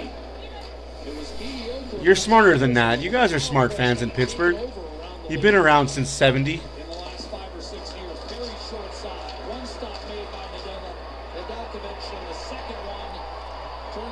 Wow. Go lay down, Mushu.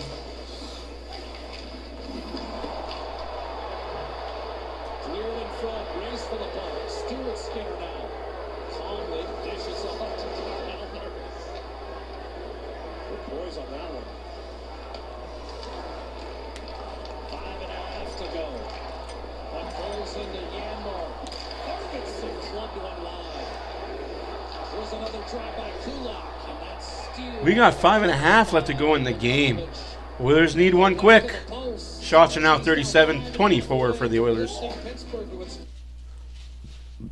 Like I said, I didn't think the Oilers were just going to fold up tent and go away.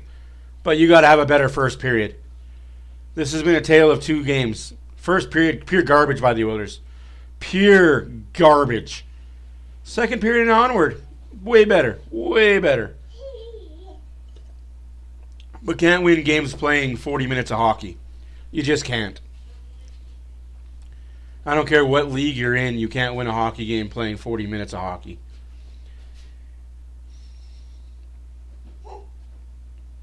Yeah, you tell him, Rose.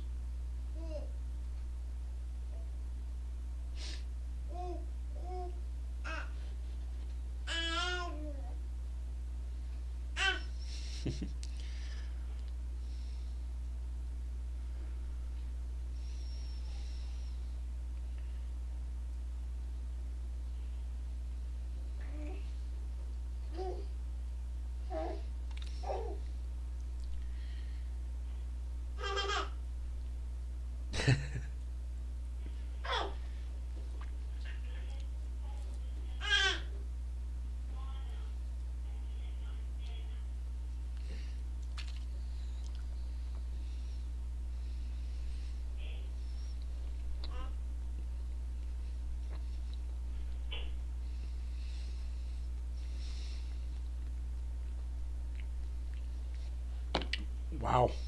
Although the way this game started and the way it is now, it's very contrast. In my honest opinion, I think you start Picard on Saturday against Chicago. Honestly, that's obviously worth a look, right? Get a Picard game in there. I feel like the timeliness of that save kind of set the table for his. What's the worst that can happen? That 34 stops. He plays well. It's not often you say, "Oh, guy's giving up 3 and he's had a really good night," but Nedeljkovic is having one of those. That would be awesome, but handful. Wow, Nedvalchik, what a save. Goalie's the big reason Pittsburgh's up in this game, though. That Pittsburgh goalie. Kudos to you, kid. And Nedeljkovic made the first save, and the second one comes right back to Draisaitl.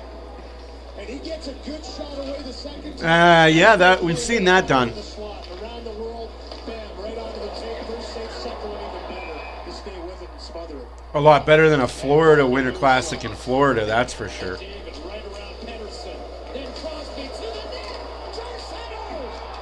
How did that not cross the line? Please tell me there's a horn. Please tell me there's a horn.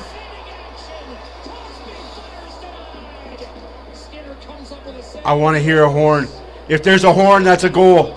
How'd that not go in? Horn.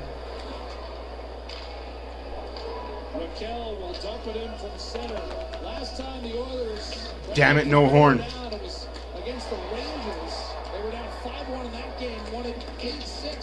Yeah. Tonight, at times, Louis, it's felt like 86 with these teams trading chances. No, that didn't go across the line. How did that not go across the line? Going over the line, and he knocked it out of there. Damn it. Continue to push, but you're right. There's been chances created on the talent, the speed. There's Starmanson. Goes on the 10-4. I think Pittsburgh will be a way different team when Crosby's gone, though. Oh, if the puck crosses the line, they have to do the horn no matter what. It's part of the league officials. They've taken the time to review it. No goal. That's unfortunate.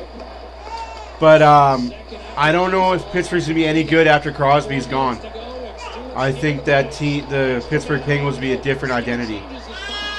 Races back. He'll challenge Lazat to the net and makes the save, keeping the Oilers in the game.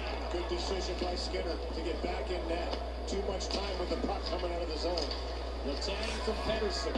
Winds it around for Nolan. 3:30 left to go in the game. 5-3 Pittsburgh. Leading by 2 still with 3 minutes to play. No scoring in this third period as of yet. No, Penguins scored 4 in the first. That's really all they needed. They got that lead in the first period, and they haven't looked back since. 32-13. But they still trail by 2. Achari. Angled off to Pedersen, and he mishandled. I don't know. I think he's hurt. Pedersen dumps it in. Oilers will reload. The Pittsburgh guy will be able to tell us more about what's going on with Gino. Attacker on 6 on. Yeah, that was some great Crosby defense. Absolutely, man. 5-3. Draisaitl fires it in. Pedersen. Penguins coming off a game where they blew a 2-goal lead. That was Tuesday night at home to Columbus. Bouchard. McDavid. Bouchard. Bouchard can't hold his own. Come on, Bouch. Has to fall back. Threw it up the gut. Rust freed it up. Crosby. He'll take a skate. Poised as can be. Finds Rust. Looking at the empty net. Lost the handle. Kept it alive for Raquel. Looks to squeeze that puck down low. Can't do it. Bouchard. 2 minutes left to go in the third period. Empty net for the Oilers. Leaves him to play. Bangs it around. Pedersen jousted in front. Turning and firing. And icing against Pittsburgh. The open net was Raquel. That had no chance. And with 2:02 to go, Chris Knobloch has the option of a timeout if he wants to rest the 6 skaters out there. That's rough day to day, eh? Drive to the middle by McDavid. It's Draisaitl that puts this to the net. And Pedersen, who's had a great game for the Pittsburgh Penguins, offensively and defensively, right on the line. That is. Oh, that was. And takes that. Oh. Ekholm. He's got an arm. That was almost in by a Kuntar. Ekholm. McDavid. Ekholm to Bouchard. Wrist shot. Loose in front. Penguins Letang threw it right. Oh, my goodness. And that kept it alive for Edmonton. Ekholm to McDavid. Inside. Penguins chop it. Still loose. Swung to Come on, guys. Get this goal here. Minute and a half left to go in the game. Shots are 40-26. Bouchard to Ekholm. 90 seconds to play. Woo. Bumped out to Bouchard. Ekholm. McDavid. Threaded it across. Broken up by Rust. Here's Draisaitl off the board. Come on, guys. No shot yet. One-timer Ekholm, and that's wide. It's Nedeljkovic in the net. I love that news, Nikki. I love that news completely. They have to fight for a team. Ekholm. Gary needs to put a team back in Arizona and a team in Quebec. 1 minute. Shot fired and blocked. 1 minute left to go in the third period. Oilers down 2. Take it, save Nedeljkovic. A leaping Rust. Kicked safely. Back inside the That might be all she wrote, guys. Too little, too late. Will have to tag back up. Bouchard looking for Draisaitl. He's got it. McDavid. Draisaitl. One-timer Bouchard. And it's Saved by Nedeljkovic. God damn. You'll see the timeout taken with 37 seconds to play. And the Oilers Too little, too late. But hey, have 3. Absolutely. I'm going to put this as the title for the next game, for the post-game reaction. Big pressure here by Edmonton. Good defending by. You can't win a game in the first, but you can sure as hell lose it. You cannot win a game in the first period, but you can sure as hell lose it.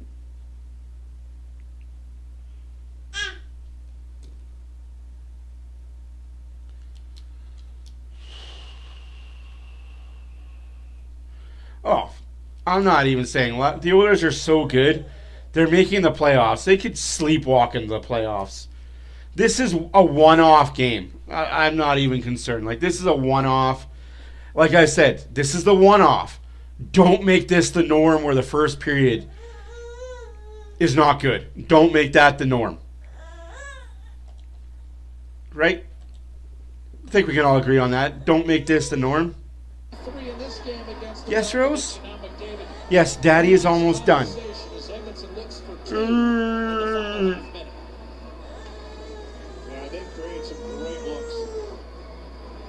No, absolutely, Chemo. And you're not wrong, Earthquake. The Penguins needed this win more than the Oilers needed this. And they showed it with that first period. Yes, okay.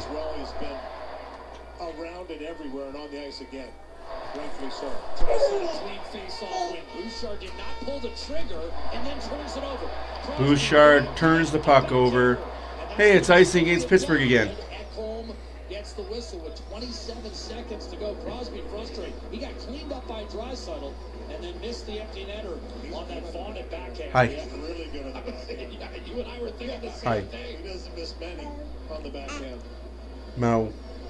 Draisaitl this time with a face-off to the Delkovic's right-hand side. Face-off again. One cleanly, one-timer. Ekholm had it blocked. Kept it alive. Shoveled down low. Hyman. Puck forced to the corner. All right, fine. That goes away. Here's McDavid in front. Ekholm couldn't get a shot away. Clear down the ice. Toward the empty net. It's going to be wide. Icing against Pittsburgh again. 7 seconds left to go in the game. But that's the game, folks. Oilers lose. Oilers lose. Since December of 2019. Wasn't without some stress. Edmonton really pushed, especially in the final 2 periods. I'm not going to take the day off, Oilers media. 7.3 seconds. Threw everything in Pittsburgh. Draisaitl top off the draw. Bouchard shot tipped at the horn. Wrist shot blocked, and that's all. Pittsburgh survived. Oilers lose 5-3. Like I said, you can't win a game in the first period, but you could sure as fuck lose it in the first period. I'm not going to leave you guys just yet. I'm going to do some out-of-town scoreboard because, hey, that's fun to do. Lots of games on the schedule tonight.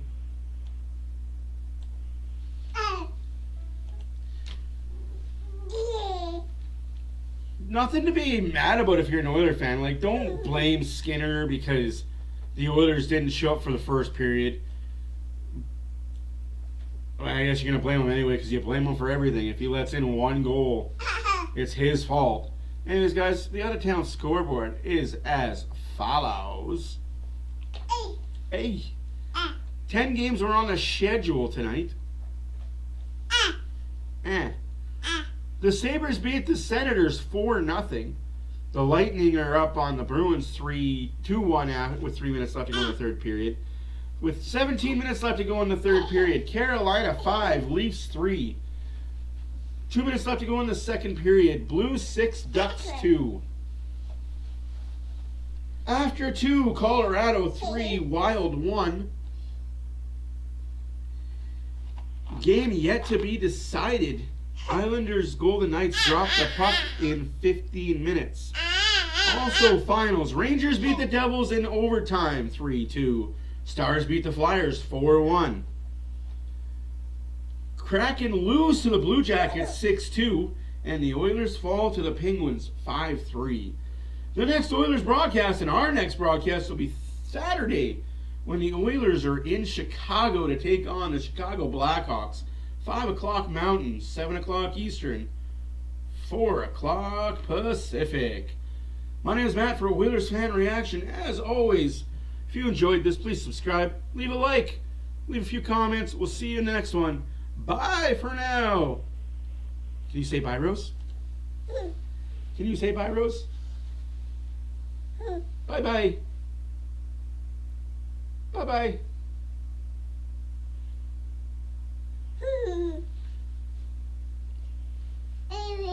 Bye-bye. Okay. What are you, Shooter? Are you Shooter McGavin now? Shooter! See you guys in the next one. Thank you for being here. My name is Matt, as always. You guys have a good night. Sucks the Oilers didn't win, but you can't win them all, right? Sometimes you win, then some, you lose. Bye.